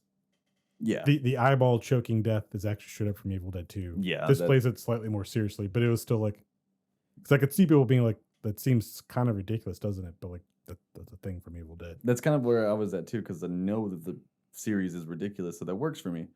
You know, all the characters and stuff. Beth, who is a guitar technician, pretty much this movie sets up pregnant. everything. Like, yeah, its foreshadowing is not subtle. Yeah, at all. Like even down to like we get shown a wood chipper like in the garage almost immediately. as soon as I saw, I was like, well, someone's going in there. That's getting turned on. And actually, by the end, I was like, oh, I guess we're not. I kind of was like, I guess we're not going to use the wood chipper. But oh nope, there it goes. Yeah, so like you said earlier, this. I kind of thought at first like, oh, you're not going to do a chainsaw. It's just going to be this wood chipper. But then a chainsaw showed up. And you get a scene where it's like, hey, little girl, did you steal my scissors? Nope. Throw them under the table. That'll be used later. Down to, the cats in the vents again. Yeah. Which that one was, I mean, actually, the way he said it was like, well, those vents are going to come into play somehow. They're all around us, man. But I'll give the vents. I'll give the movie a lot of this credit. All those things it foreshadowed, which were very clear, like, so I understand the stuff that's coming, which is not a bad thing. But as the movie was going, when those things popped up and happened, I was actually kind of surprised, like, oh yeah, I forgot about that. Like, I forgot about the vents when the vent things started happening. As soon as she looked up, I was like, oh, that's right, the vents. I don't remember actually. Does the cat die? Does it show the cat getting killed? No. Hey, how about that? They didn't use an animal death to shock everyone. It's one thing that I thought they could have shown Ellie going through the vent and being all creepy and fucked up, but you didn't need to do it. No. That's so we get Beth and Ellie. Yes, are the two adults, the two sisters, and the kids. They're not estranged, but they're Beth is really focused on her own life. Not a good time together. Definitely some family issues where she's, hey, I'm getting a divorce. Why didn't you tell me? I tried to call you. The voicemails are on your cell phone. That was a good bit too. That's pretty good. Then you get like a bunch of other stuff, like just like you said, setup. You see the mom. She is a tattoo artist, but also she works on machines. Both the sisters are good at working on machines. I think what she's doing, I think she's working on her equipment. I think it's supposed to show that they're so strapped for cash that she's got to keep repairing her own. Yeah, and maybe she even does the tattoos at home. But it shows that this family is very technical. So you see the son playing lots of DJ stuff with pretty awful music, which is like, you know what? Yeah, you are a Zoomer. Play that funky music, white boy. And you do, even though they're struggling, like you also get the sense that they all like it's straight up. Yeah, they all like, care. There's nothing dissent between them. Yeah, and I mean the little girl, she's got what was it, Stephanie, a little baby doll head on top of a stick to protect them all, and like the stick gets broken immediately. And actually, that made me nervous right off the bat. I was like, oh, yeah. It's like, is the little girl crazy? Like, is she gonna try to stab? So again, that's another foreshadow of like, well, it's definitely gonna stab someone. I did not expect it to get used the way that it did. Me either. But yeah, you see it breaking into an actual spear right at the beginning. But it also is kind of neat for this movie to be like, okay, who's gonna become the zombie? Which one of you is gonna be the zombie? Which you saw the trailer, And the poster is also like, what does it say, like Mommy's Home or something? Mommy loves you to death. Yeah. So it's like, there's a little bit of tension that unfortunate. I mean, it also makes you feel bad for Ellie. Like, yeah. She really her possession scene is again classic Evil Dead. Normally it's tree violation. Yeah. This time it's the person seems very much like the tree is raping the person. Yeah. This is more of the cables of the elevator breaking her bones, is what it seems like. Which I mean, but I thought it was like, this is clever that you're giving me the standard stuff I expect from Evil Dead, but you're like, well, we're in a building, so there's no tree in here, so possessed elevator. So yeah, which the elevator clearly is possessed, that we would discover later on. Absolutely.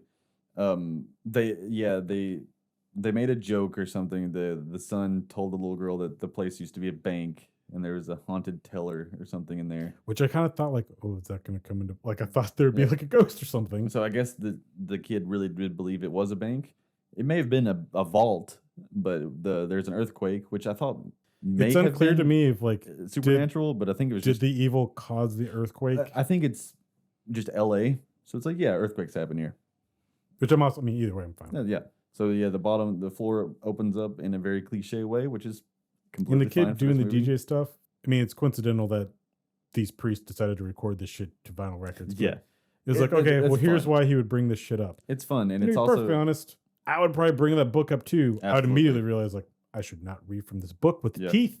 Yeah. Really, I think that's kind of the only big jump scare was the Christ statue kind of falling. Yeah, that and the Marauder, which is the thing at the end.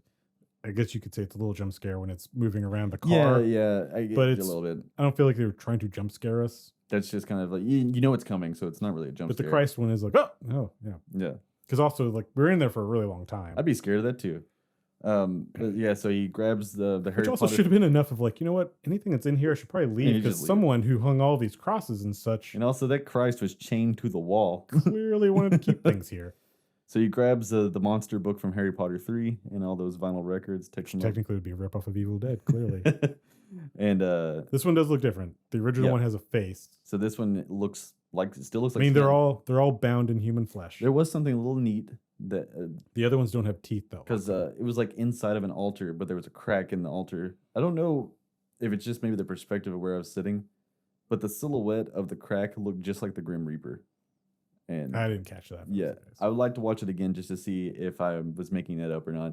I did like the fact that he couldn't get it open, but the teeth pricked his finger and his blood hit the book. Yeah, so it was a good and way. you to, watched the book literally absorb the blood and then just open. like, that was cool. The artwork inside the book was cool. It was also nice that the Evil book Dead also text. foreshadows exactly what's going to happen. Exactly.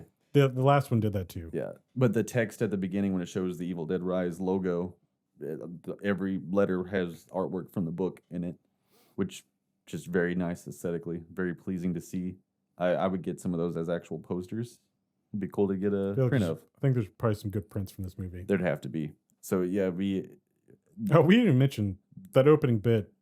Probably actually has the goriest bit of a girl being scalped. Getting scalped. Also, reading the book, like in the demon. Oh yeah, book. so that's actually a callback to I want to say the original Evil Dead. Okay. Where the first person who is was it possessed? They don't know she's possessed yet. It's Wuthering Heights, I think is what she was reading at the beginning. Yes, but the original Evil Dead, she is able to. They're playing cards, and she's not playing cards. She's able to call out everyone's hands of cards, even though she's nowhere near them. That's cool. And even I think the line from Wuthering Heights that this chick reads out is about like trying to sever the arm, but the hand is holding on to it. Yes. Like, is that a reference? Like it's kind of a reference to Ash cutting off his hand, and it's also one of those things where you could be like, someone watching be like, oh, that book is actually such a deep connection, where the demon's just like, yeah, I'm gonna read it now.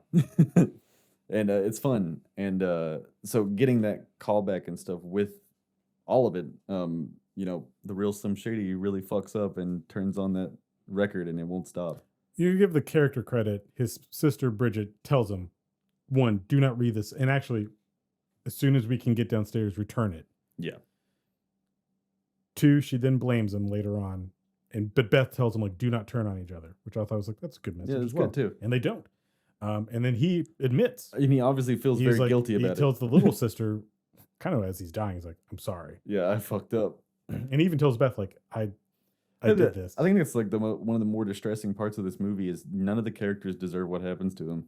Yeah, I saw someone who reviewed it who's like, characters who deserve to die do die. I was like, I don't think anybody in this, even the other tenants who we meet, who you think are going to play a big role, and they get dispatched. Oh, almost immediately. Like I was even surprised. I was like, are they still alive out in the hallway? Yeah. Oh, nope. And every single one is nice. Even like the old man at the end of the hallway, you're like, oh, is he going to be like a racist dick Nobody's or a something? No, he's like, where's my cat? And yeah, that was kind of upsetting for the movie, which is really makes it better. And you do get a hint early on in that. It is a cool scene. The entirety of the other tenants being killed is all done through the peephole. Yeah, the fish. Which is kind of like, you even in my seat, I was kind of like, I was moving around like, can I get a better view of what's going on? Right. I did want to. And then there's another like little kid out there, and he gets both of his arms ripped off and thrown into a wall, and like that's your first hint of like this movie will kill anybody. And also his body stays there for the entire movie. So other shots when they look out in the hallway or they're going out there, because he is right in front of the people. Yeah, so it's like you don't get kid murder in movies a lot. And this movie's like, oh, you saw that one? We'll do it 2 more times. Yeah, we can go and just say spoiler. Like, yeah.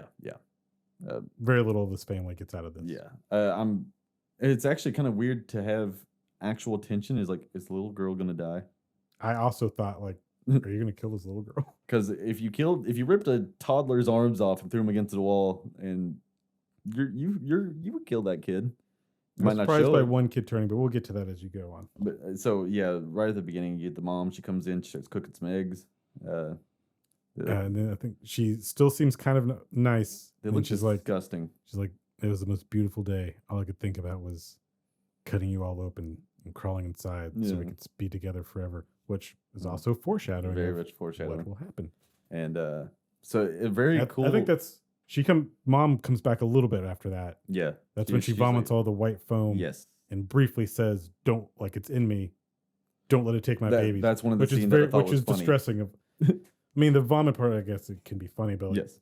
her performance in that line, and also because I know the Evil does, I understand. Like, I know, like, you're still in there a little Right. bit. It's like, oh, that's distressing. Where she has given up of like, it had, like, whatever this is, like, it's got me. And Don't let it get my kids. yes. Which is also for everyone in the room. They're like, "What the fuck are you talking about?" And then you realizing like these kids are watching their mom Just technically for die. the second time kind of die. And then, so yeah, they try to take her to the hospital, and The stairs are out. the Which is stairs classic are. Evil Dead. In the original one, the bridge gets washed out because of a storm. This one has a fell storm, apart. so no one outside can hear them yelling. Yep. And they're afraid of the elevator, as we later find out they should be. Yes, and the elevator won't shut. Something is blocking the door. So she dies. They take her back to her room. She calls the neighbors over and she's like, "Help me." Her eyes keep flicking open, which is fun. That made me laugh too. And you have the kind of like a good red herring where one of the neighbors is like, "Can I pray?" I'm like, is she gonna jump up and be like, "Your mother sucks cocks in hell," kind of thing after he starts praying? But I will say that's no. that has never bothered the Deadites. I don't give a shit about any of that. It would have been funny though. But she's like, "Oh, I wish you were here," and then her phone starts talking with those voicemails. And it's when we heard the voicemail earlier. Yes. So it is that, and then it changes, and it's unclear to me if the Deadite is doing it to fuck with her or if it is actually Ellie screaming from hell. wherever. I think it's. I mean, kind you'd of almost both. have to believe the Deadite when it tells them like she's in hell, like we're Yep. fucking her in hell. Yeah, I think that definitely was kind of both.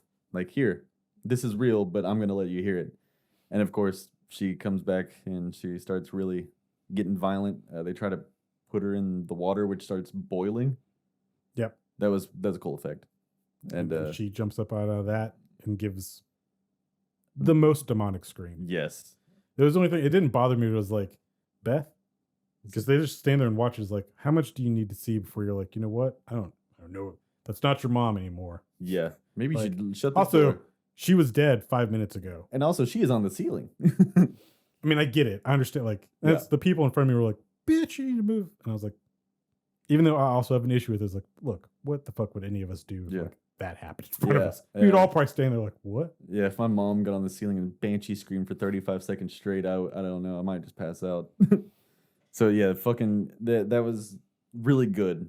And then she starts fighting the family. Beth gets her hand stabbed all the way through, which I was like, I think my day would be over right there. I think I'd be on the floor. I was wondering if that was a little bit of a reference to Ash cutting his hand off. Like, yeah, because she like tapes it up so she kind of can't use the hand. And yeah, we get the little girl getting tattooed in the face, Bridget. So yeah, the middle sister.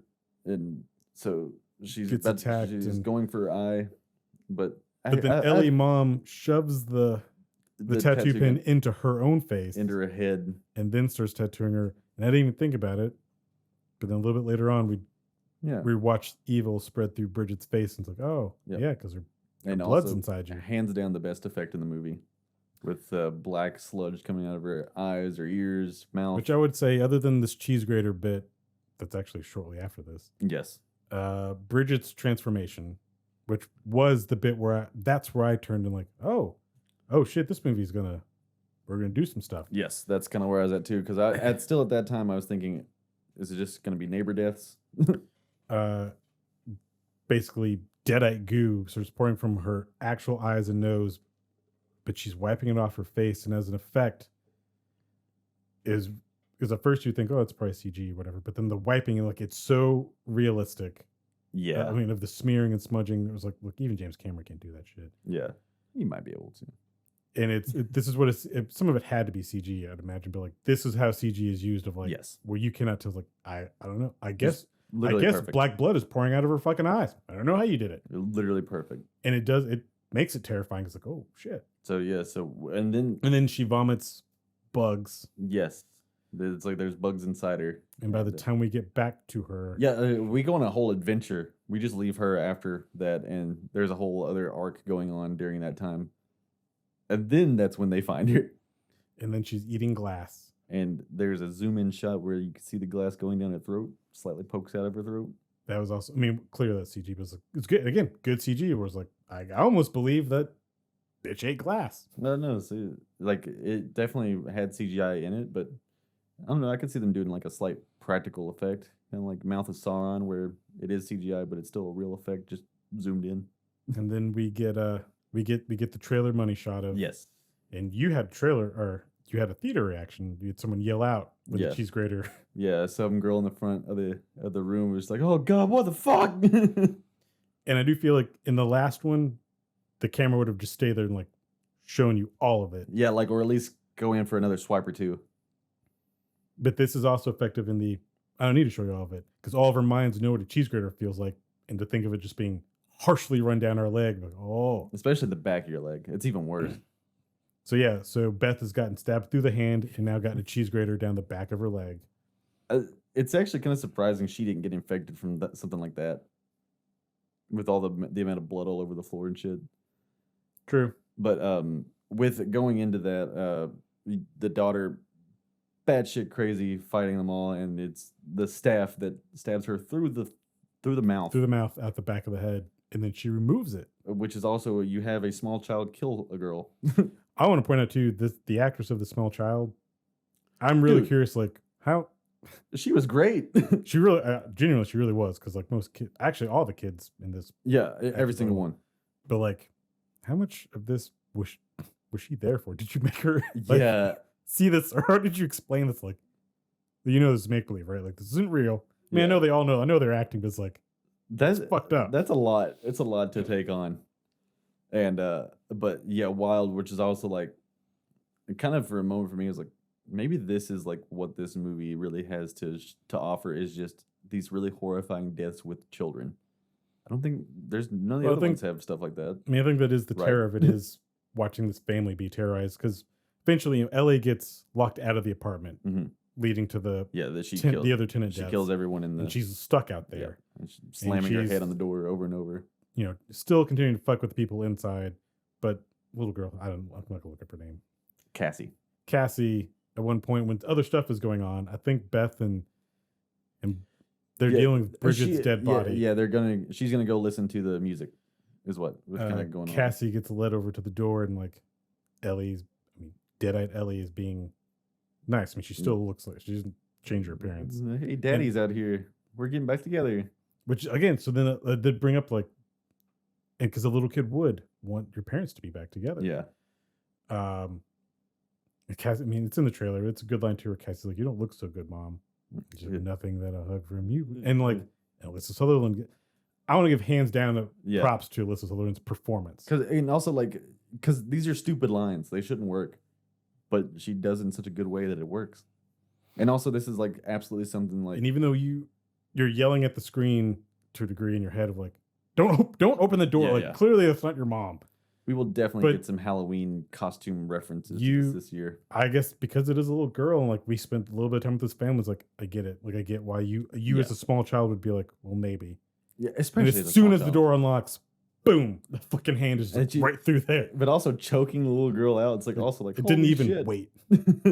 So yeah, she gets rescued, thankfully, and everything goes back, and then that's when all the Bridget stuff is like, oh, we're gonna take care of this, and then that's when the son is like, hey, okay, I gotta show you this now. And Beth's like, I'm gonna listen to this other volume. Because I think he tells her, like, I listened to the first one. I think there's 3. He listened to 2. This is the second one that played the voices. We'll point out the first one does have like the priests talking about what they're about to do, and also the priest is Bruce Campbell. There is a voice in there that is Bruce Campbell, and it's the one that yells out, "Don't read from that. It's called the Book of the Dead for a reason." Yep. It's unclear if it's Ash. I don't think so. I think it's just. But I mean, they can make it. They can say it's Ash if they want to. It's fun, and it's fun that there's someone in the crowd who's going like, "No, this seems like a bad idea. The book is bound in human flesh. Don't read from that. And also, I feel like that's also very much a comedic part. Like that's fun. That's pretty. That funny. was kind of funny. So she's gonna listen. She's like, I'm gonna go backwards. And she's gonna start at the last one, which I think there were 3. 3 or 4. Okay. I think it was 3. And so we get a little bit more of the details. And by this point in the volume, that priest is like, I shouldn't have read from the book. Yep. And it immediately was like, nothing I do kills them, cutting them apart. They don't die. And nothing happens. It's just like. And at that point, it's clever cross-cutting for the movie. We're shown Bridget's dead body get up. Mm-hmm. Like a ghost, like because she's in a sheet, which so is pretty fun. It's like a Halloween. It's a callback to Halloween. Yeah, it's a nice little Halloween, and also the little girl very much has an aliens thing, and then the vents immediately afterwards. There's a very aliens vibe through this surrogate mother type thing. Yes, and also something growing inside you. Yeah, and that's exactly what happens next. Ellie remembers the vents. Yes. So now she's crawling through the vents, and I think there is a sound cue where she hears the cat, which I expected there to be a cat death. I think that's what drew her attention over there. It's like, oh, there's another soul up there. Maybe, yeah. And so she crawls through, bust in like Paul Blart. And you do get a little bit of Hereditary, a little bit vibe of her crawling around the ceiling up there, behind her while she's listening to music. And it is the record, not the music. There is tension of like, because she's got headphones on, so like you can't even hear like she's in this room right now. Oh my god, she has her AirPods as the record is also saying like they don't die. Yeah, which I think the character Beth is probably realizing, oh shit, she's still like alive. Like that one moment there. Also, we didn't mention it, but or maybe it's in this fight with the boy. It's all around it when David puts Bridget down again, kind of. It sets her on fire. Danny. Yeah, when he sets her on fire, like that also seemed like. Did you just set an actor on fire? Because I mean, nowadays they wouldn't. They would just do CGI fire, and it was like it looked good. That just looked like bitches on fire. It might have been an actual like stunt actor on fire. And also again some brutalness with that too. He gets stabbed through the bicep, through the arm, like in like the worst place too. Like it's actually really, like you know what? You didn't hold back on like the cringe parts of getting hurt somewhere, like through the center of the hand, not just getting your hand cut off. It's like, oh, that's lasting pain. And again, it set it up of like they don't want to just kill you. They want to enjoy the pain. And so stabbed through the arm, it gets vomited on, so that's the infection for him. And like all the way through, all over him, and then he gets stabbed in the heart before he sets her on fire. It's like Cheese Whiz kind of thing, or like spray Crisco. Can, yeah. And as he's dying, that's when he tells Cassie, like, "I'm sorry." Yeah, I'm sorry about that, dude. I really fucked up. So they try to escape. And the stairs are gone. Beth takes the scissors we were shown earlier and shoves it up Ellie's nose. Also a good effect. That was one the one that you could see was CGI, but it's still good. I mean, in pulling it out, completely fine. Still did a good job of like showing the nose like extending as the scissors come out. And so she's just running the hallway. She collects the shotgun. This is where you could pick it apart and argue like, why would that stop the dead at all? Like, clearly it doesn't need a human's brain to like keep doing stuff. Yes. But it's like, oh, that's how the evil works. Like, just accept it. Who cares? And this is where I was thinking, in the other movies, when people die around this thing, they come back. They're not zombies, but like they come back. They're like the Deadites take them over. And I was like, no one's gotten up outside in this hallway. And immediately, as soon as we got in the hallway, it's like they moved. And I'm like, oh, there we go. So it's like as I thought, it was like, thank you. Especially with grabbing the shotgun and stuff. It's like, okay, now we're in Evil Dead. Is kind of where I was like, I feel like we're, especially the big fans of it, are either going to be mad or really like it. From what I've seen, people liked it. I mean, this is where there's a little bit of a lull in the middle of this, like after Ellie's initial possession and gets locked out. But this is where it picks back up again. So and a sense of hopelessness too, of like, well, all the other kids are dead, so also you believe like I don't know if any of you are going to get out of this. To be honest, as a movie, like normally, like, well, somebody was like, I don't know. Yeah. And to be fair to the movie too, I'd forgotten about the shit at the cabin and that this takes place one day before. I had thought about it, but I don't know does the movie say that it takes place one day before? Yep. Okay, because as soon as after the titles, it says one day. I don't know if I remembered that. Which normally like I hate. I kind of and again, it is unnecessary to this, but like I get it because you're setting up the possibility of a universe. But so with that, and they had set up that there is another way out, but it's through this condemned apartment. That's what I was gonna say. They're gonna try to shoot the door out, and because that's the other thing where it's like, oh, obviously he's gonna have a chainsaw because like, where's your tools? They're in my truck downstairs with the wood chipper. And so they've been trying to break it open, and he wants to shoot with a shotgun, but he's like, I'm not going to shoot a shotgun in a hallway. And so she can't. They still never get that door open. No, never do. And that's where the fire escape is. They kind of get past or subdue the other Deadites that get up, and Ellie comes out, shoots her arm and her leg off. Arm and leg blown off. And I was kind of wondering, like, oh, I wonder if they're going to say like this famous line, because Ellie did mention, because I think Beth had not told her that she was pregnant yet. She just said she made a mistake. When Deadite Ellie was attacking Beth, she could smell the soul of the baby inside her, and threatened. It's like, oh, 2 souls. Yeah. Starts to like grab into her stomach. Which is a famous line too, of like, I'm gonna suck your soul out. But also the other one of Dead by Dawn. Yes. And as Beth and Cassie escape to the elevator, Ellie does say, like, everyone in here dies by dawn. Starts screaming it. And, as the children seem to be clawing her insides out, which plays into this motherhood thing of like being tied down by family and being consumed by family. And in fact, in this case, they're becoming one, which the book did show us. Yeah, something terrifying is going on. And then they get inside the elevator and find out the thing that was holding it open was the keys that the mom had tried to pry herself out with. So the moment they shut it, the whole thing starts filling with blood. With something that, you know what, I'll call this a pet peeve now. The Shining's a good movie. We get it. I mean, yeah, look, we can stop. Of all of the homages that this movie has, like, well, that was like, well, clear this is The Shining. Whatever. Yeah. You're a movie full of blood and there's an elevator, like, that's fine. But it's also it's a good shot. And it's a good shot of like, and you could see them fall out of it. And also, yeah, that's how they survived falling down this giant elevator shaft. Which is also explainable. But it still is just like, and it was creepy. I'm done with Shining. I get it. Seeing the kind of combined hands pulling through the top of the elevator, knowing, because the book kind of shows, like, knowing, like, oh shit. It's kind of like the moment from It Follows, where it's just like that split second of seeing a horrible creature in the darkness. This is the element as we get to the end here, where the amalgamation, the imagination, the idea of this thing exceeded this movie's budget. Mm-hmm. Because they don't ever totally show the entirety of this thing. Because when they do, it's not every Deadite in there too. It's not quite as grotesque or well done as you would hope. Mm-hmm. It's still, like, it's fine. Yeah, 3-headed beast, bunch of arms. The idea of it, the hint of it from the book, like, we kind of get the idea. Yeah, that it is the whole family's together now, and like a human centipede almost type of deal. But that is the only moment where it's like, budget couldn't cover all of this. It is cool though with the heads of the 3 of them though. Like, I think you see that the daughter, she's like, Bridget is burned, so she's a burned victim. So you see what she looks like after the fire went out. And I think this is called the Marauder. Okay. Which now from the lore they're expanding that all 3 of these books, all 3 of the books have the intention of taking over the world. Yeah. But there's a specific thing tied to each one, and so this one is the Marauder. So almost kind of like a 4 horsemen type of deal. The last, maybe. Mm-hmm. The last one was something called the Abomination, which is this thing that came up out of the ground. Okay. And the original one, someone's the Kandarian demon, which I guess in the show we got to see, and is this giant demon, which again, CGI effect far better than you think a show like that could pull off. Right. Which I also think is cool that, like, they all are doing the same thing. They all summon Deadites.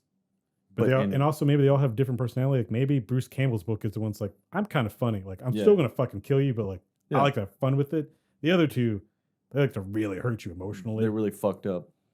So, yeah, you get a little bit of a chase scene with, like, them hiding behind the car, which is also, like, you become horribly aware of how loud every single footstep is. But it was still good tension. It was good. Especially where, like, Cassie looks back while they're in the car and sees the door from the apartment is swinging open. It's like, oh, yep, shit, it's in there.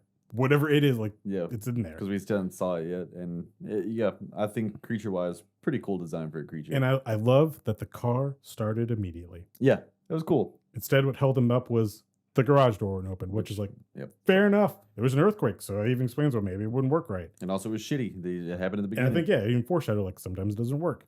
That was great. So they get through there, they fight the whole thing. And actually the Marauder is the first thing to use the chainsaw. Yes. It's going to chainsaw Cassie. And it actually was like, I don't know. You will. Because, I was kind of starting to think that Beth is the only one getting out of here. I mean, she's pregnant. You make another kid. Yeah. So, you get her, and she fights with that shotgun as much as she can. The shotgun does very little to it. Yeah. And, but she ends up kind of at least scaring it in a way. getting it to not pay attention to Cassie and come to Yes. her. And then it starts dragging her into the wood chipper. which is also cool that the little girl does something. Like normally she's in not a horror just movie, she's distressed. just gonna scream or hide. Not only does she save Beth by turning the wood chipper off She faces that creature right beside of it. at the last second too, but not in a way where it's like, oh, of course, last second. Like I was kind of like, oh, fuck, I don't know what's about to happen. And she's like, And Beth and her share a look where she knows, like, you want me to turn it back on in a second? yeah, turn it back on. And Beth gets the chainsaw. And And this is again where Funny. Ellie delivers the last little emotional blow to Beth of, you do look just like mom. And you failed just like her. And I feel like this is very much the, hey, look, this is your new Ash kind of a thing, because They all definitely could be. You know, not a spoiler, but the 2013 one also like ends with a chainsaw and ends Yeah. with it going into something like. I'd almost welcome like you don't need to do chainsaw and shotgun. It's like maybe this is just like Evil Dead's got to have it. You have to do it. And 'Cause as soon as any of them showed up, it's like, of course. It's like. I mean, even after it's all over and she's finished it up, the chainsaw's on the ground. She kind of turns around and is like, fuck it, I'll take it with me. There's also like, where are you And going? this is the one callback that kind of felt forced to me right before she kills Ellie. She says, "Come get some." Just like she didn't really set you up for that. I figured it was something like I know why you're saying it because that's what Ash says at the end of Army of, he says at the end of Army. you gotta have a one-liner thing like that. It's not just a one liner. I mean, it's his. And even Mia from the 2013 one, she also says, "Suck on this or eat the other." So like, I get it. That one from her made sense. This one Kind of felt like, a little forced. She didn't set you up to say that. Yeah. But okay. Yeah, I mean, honestly, yeah, it ends in a good way, and then I forgot the good tension of them escaping from under the gate. Beth gets out of the gate, and the Marauder grabs Cassie. Grabs her. And like Beth has to fight to get back in. It's almost kind of like, I just leave, Beth. I mean, you know, you kind of there's a moment where you can kind of see like there's a decision to make, which is also but she like doesn't. The motherhood is taken over, and it's like that's no, what it was. She uses her last shotgun shell to blow out the little grate beside of it, so she doesn't even have any shells left. And then we get the tie-in Yep. to the opening, which is the chick from the beginning lives in this apartment. You know, those kids be on those damn phones all the time, so she doesn't notice the blood around her. She says she was asleep, and she was on a different floor, which I mean, you'd still hear her. But she's like texting and talking on her phone and like walking through the blood. She doesn't even notice it. She didn't totally ignore it. Like she sees it before she leaves. I was like, okay, good. Yeah. And she gets out, and she is. Yeah. And she's almost scared. And we do see bits of flesh that are moving. So we know the evil's there. And then this is interesting, we get 3 different camera angles of her of zooming into her, which you could just think is like the rule of threes, whatever. But it's like, no, I mean, is it the fact that Bridget, Danny, and Ellie like all 3 are of separate them Deadite things, and like they're all 3 there? Is it the 3 Necronomicon callback? No, Regardless, she gets possessed, which we know because like we saw at the beginning. I mean, 3 is very much a big thing because this is technically the 3rd universe of this universe. Yep. And it is, in a way, it's like hokey of an ending of like, of course, less scare before whatever, because the original Evil Dead ends this way too. Of completely fine. Camera zooming in on Ash. And then third eye opens on her forehead and she screams into the sky. Luckily, that does not happen. Yeah. And then we get stylized credits with very nice pages of the dead. So I did actually stay for the whole credits because I watched Renfield immediately afterwards, and I was just like, I'll just sit in here and take some of home for a minute. There is an after credits. It's a sound, and I thought maybe you might know what it means, but it's just a fly buzzing sound. It's really loud. It's right there at the end of the credits, just a fly buzzing. No, that specifically ties back to. I mean, flies around the dead. Oh no, I was going to say, is there a deal with a fly or something in the other movies? Nope. Okay. No, well, I mean, I guess there was a fly in this movie that landed on Ellie's eye. There was, so I didn't know if that was a thing. No, the last one had an after credit scene where Bruce Campbell showed up and said groovy. Yeah. And almost just like, we know that you wanted to see Ash and he wasn't in this, so like here. Yeah, so I wonder if that actually means anything. There might be something deeper. I just thought it was kind of odd that there'd be a fly buzzing as the this one does seem the most of trying to set up a universe. And the fact that he went to a past movie and found something like, oh, I can use this to explain how all this is actually connected. That's nice. Because I mean, that wasn't the intention in Army of Darkness. I think in Army of Darkness it's presented as one of these is a real book, the other two are fakes. And so he's like, what if it's not? What if they're 3 different volumes of the book? It's like clever. and this is, I think Sam Raimi is also, he said they are working out a Bible for Evil Dead. Yes. Like, these are the rules of the universe. Get a good Death Note type of deal. And I mean, I like that too. For if it's 20, 30 years, if Sam Raimi's dead, and they're just like, you know what, we can still make Evil Dead movies. And we can resurrect him as a dead. Follow these rules. Like, these are the rules that it has to follow this. And I think both of these show, like, yes, do I miss Bruce Campbell? Yeah. But you can't look at these anymore of like, it's the Ash show. Like, in fact, they gave us that. They gave us the Ash show. Honestly, fun movie. Very fun. Definitely watch it. And I think that might be about it. So do you feel like, I mean, I know you said that it made you kind of want to, are you going to go through the pantheon of Evil Dead? Or yeah, I'll probably start at 1 and go through. The show might take me a bit longer because it's a show, but yeah. Fortunately, I don't think it's streaming anymore. I'm sure we can find it somewhere. Or it was on Netflix. It's not anymore. But yeah, so that's it. Definitely see it. Yeah. See Evil Dead Rise. I would say buy it on Blu-ray if it's a possibility. Yep. And, Renfield. Stream it when you can. Stream it. Just go look up Nick Cage clips on YouTube. Have you watched anything else recently that was fun for you? Anything else on your list? Something on your watch list? Something kind of scary. Did you watch My Little Pony? No, it was Beau Was Afraid. Oh. Yeah, you did see Beau Was Afraid. You're referencing something else? No, literally just what else, I recently, what's in my watch list? I watched Mithrigan. Oh, nice. It's a good movie. You liked it? I liked it. It's not Malignant? It's not Malignant. So he's bringing it up because it's written by the person who wrote Malignant. Where is my mind? Malignant is a very specific thing they were going for. I get it. This has elements of Malignant in regards of there's a little bit of camp and humor to it, but it otherwise takes itself seriously. It's got the theme and its message is pretty clear and good, and the Megan effect, the actress / animatronic / sometimes CG, really fucking good. Okay. And the little girl, the main character. Yeah. Also, very good performance. I did see a clip where a kid got his ear ripped off. That's kind of cool.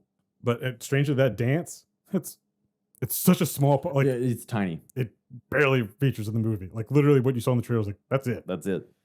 But it's still creepy. It's like, Yeah. But no, I did. I actually really enjoyed the movie. Cool. And part of me even felt bad for Megan. You know what? I really do want to talk about Beau Was Afraid. But that's a deep dive. Maybe we'll wait for that one to be out. That's a Patreon episode. Yeah, that's definitely. You gotta pay us. You want to hear about Beau Was Afraid? Yeah. You want to hear about this movie that it's not making money, no one's seeing? Pay us for it. Yeah. Don't pay to go see the movie. Pay us to talk about having seen it. I recommend it.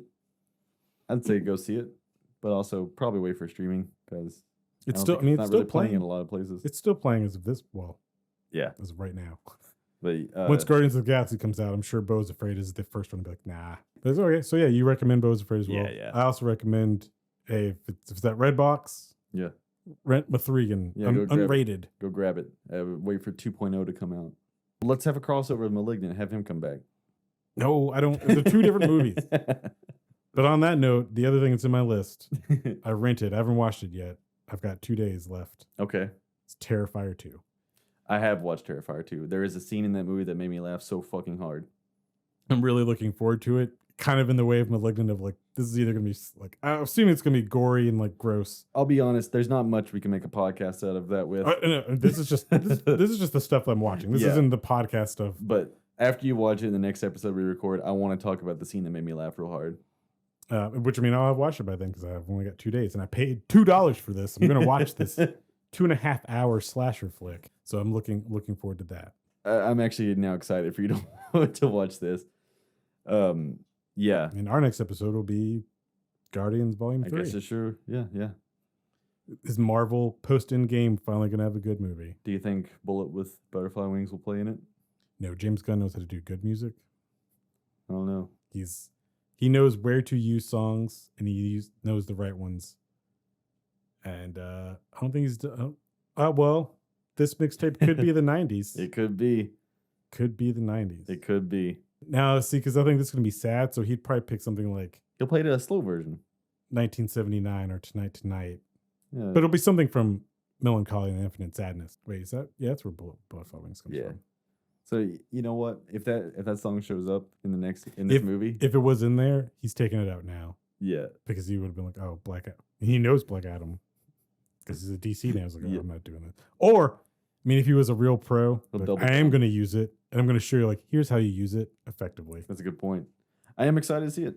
I'm ready for that.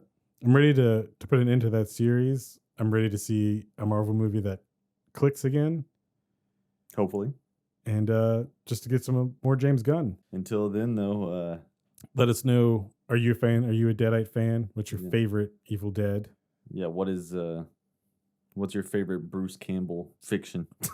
Oh, you know what? I'd love to see Nicolas Cage in The Evil Dead. I'd like to see Nicolas Cage and Bruce Campbell meet and shake hands. I imagine that's probably happened. Yeah, probably. Anyway, yeah, let's go read some evil. Groovy.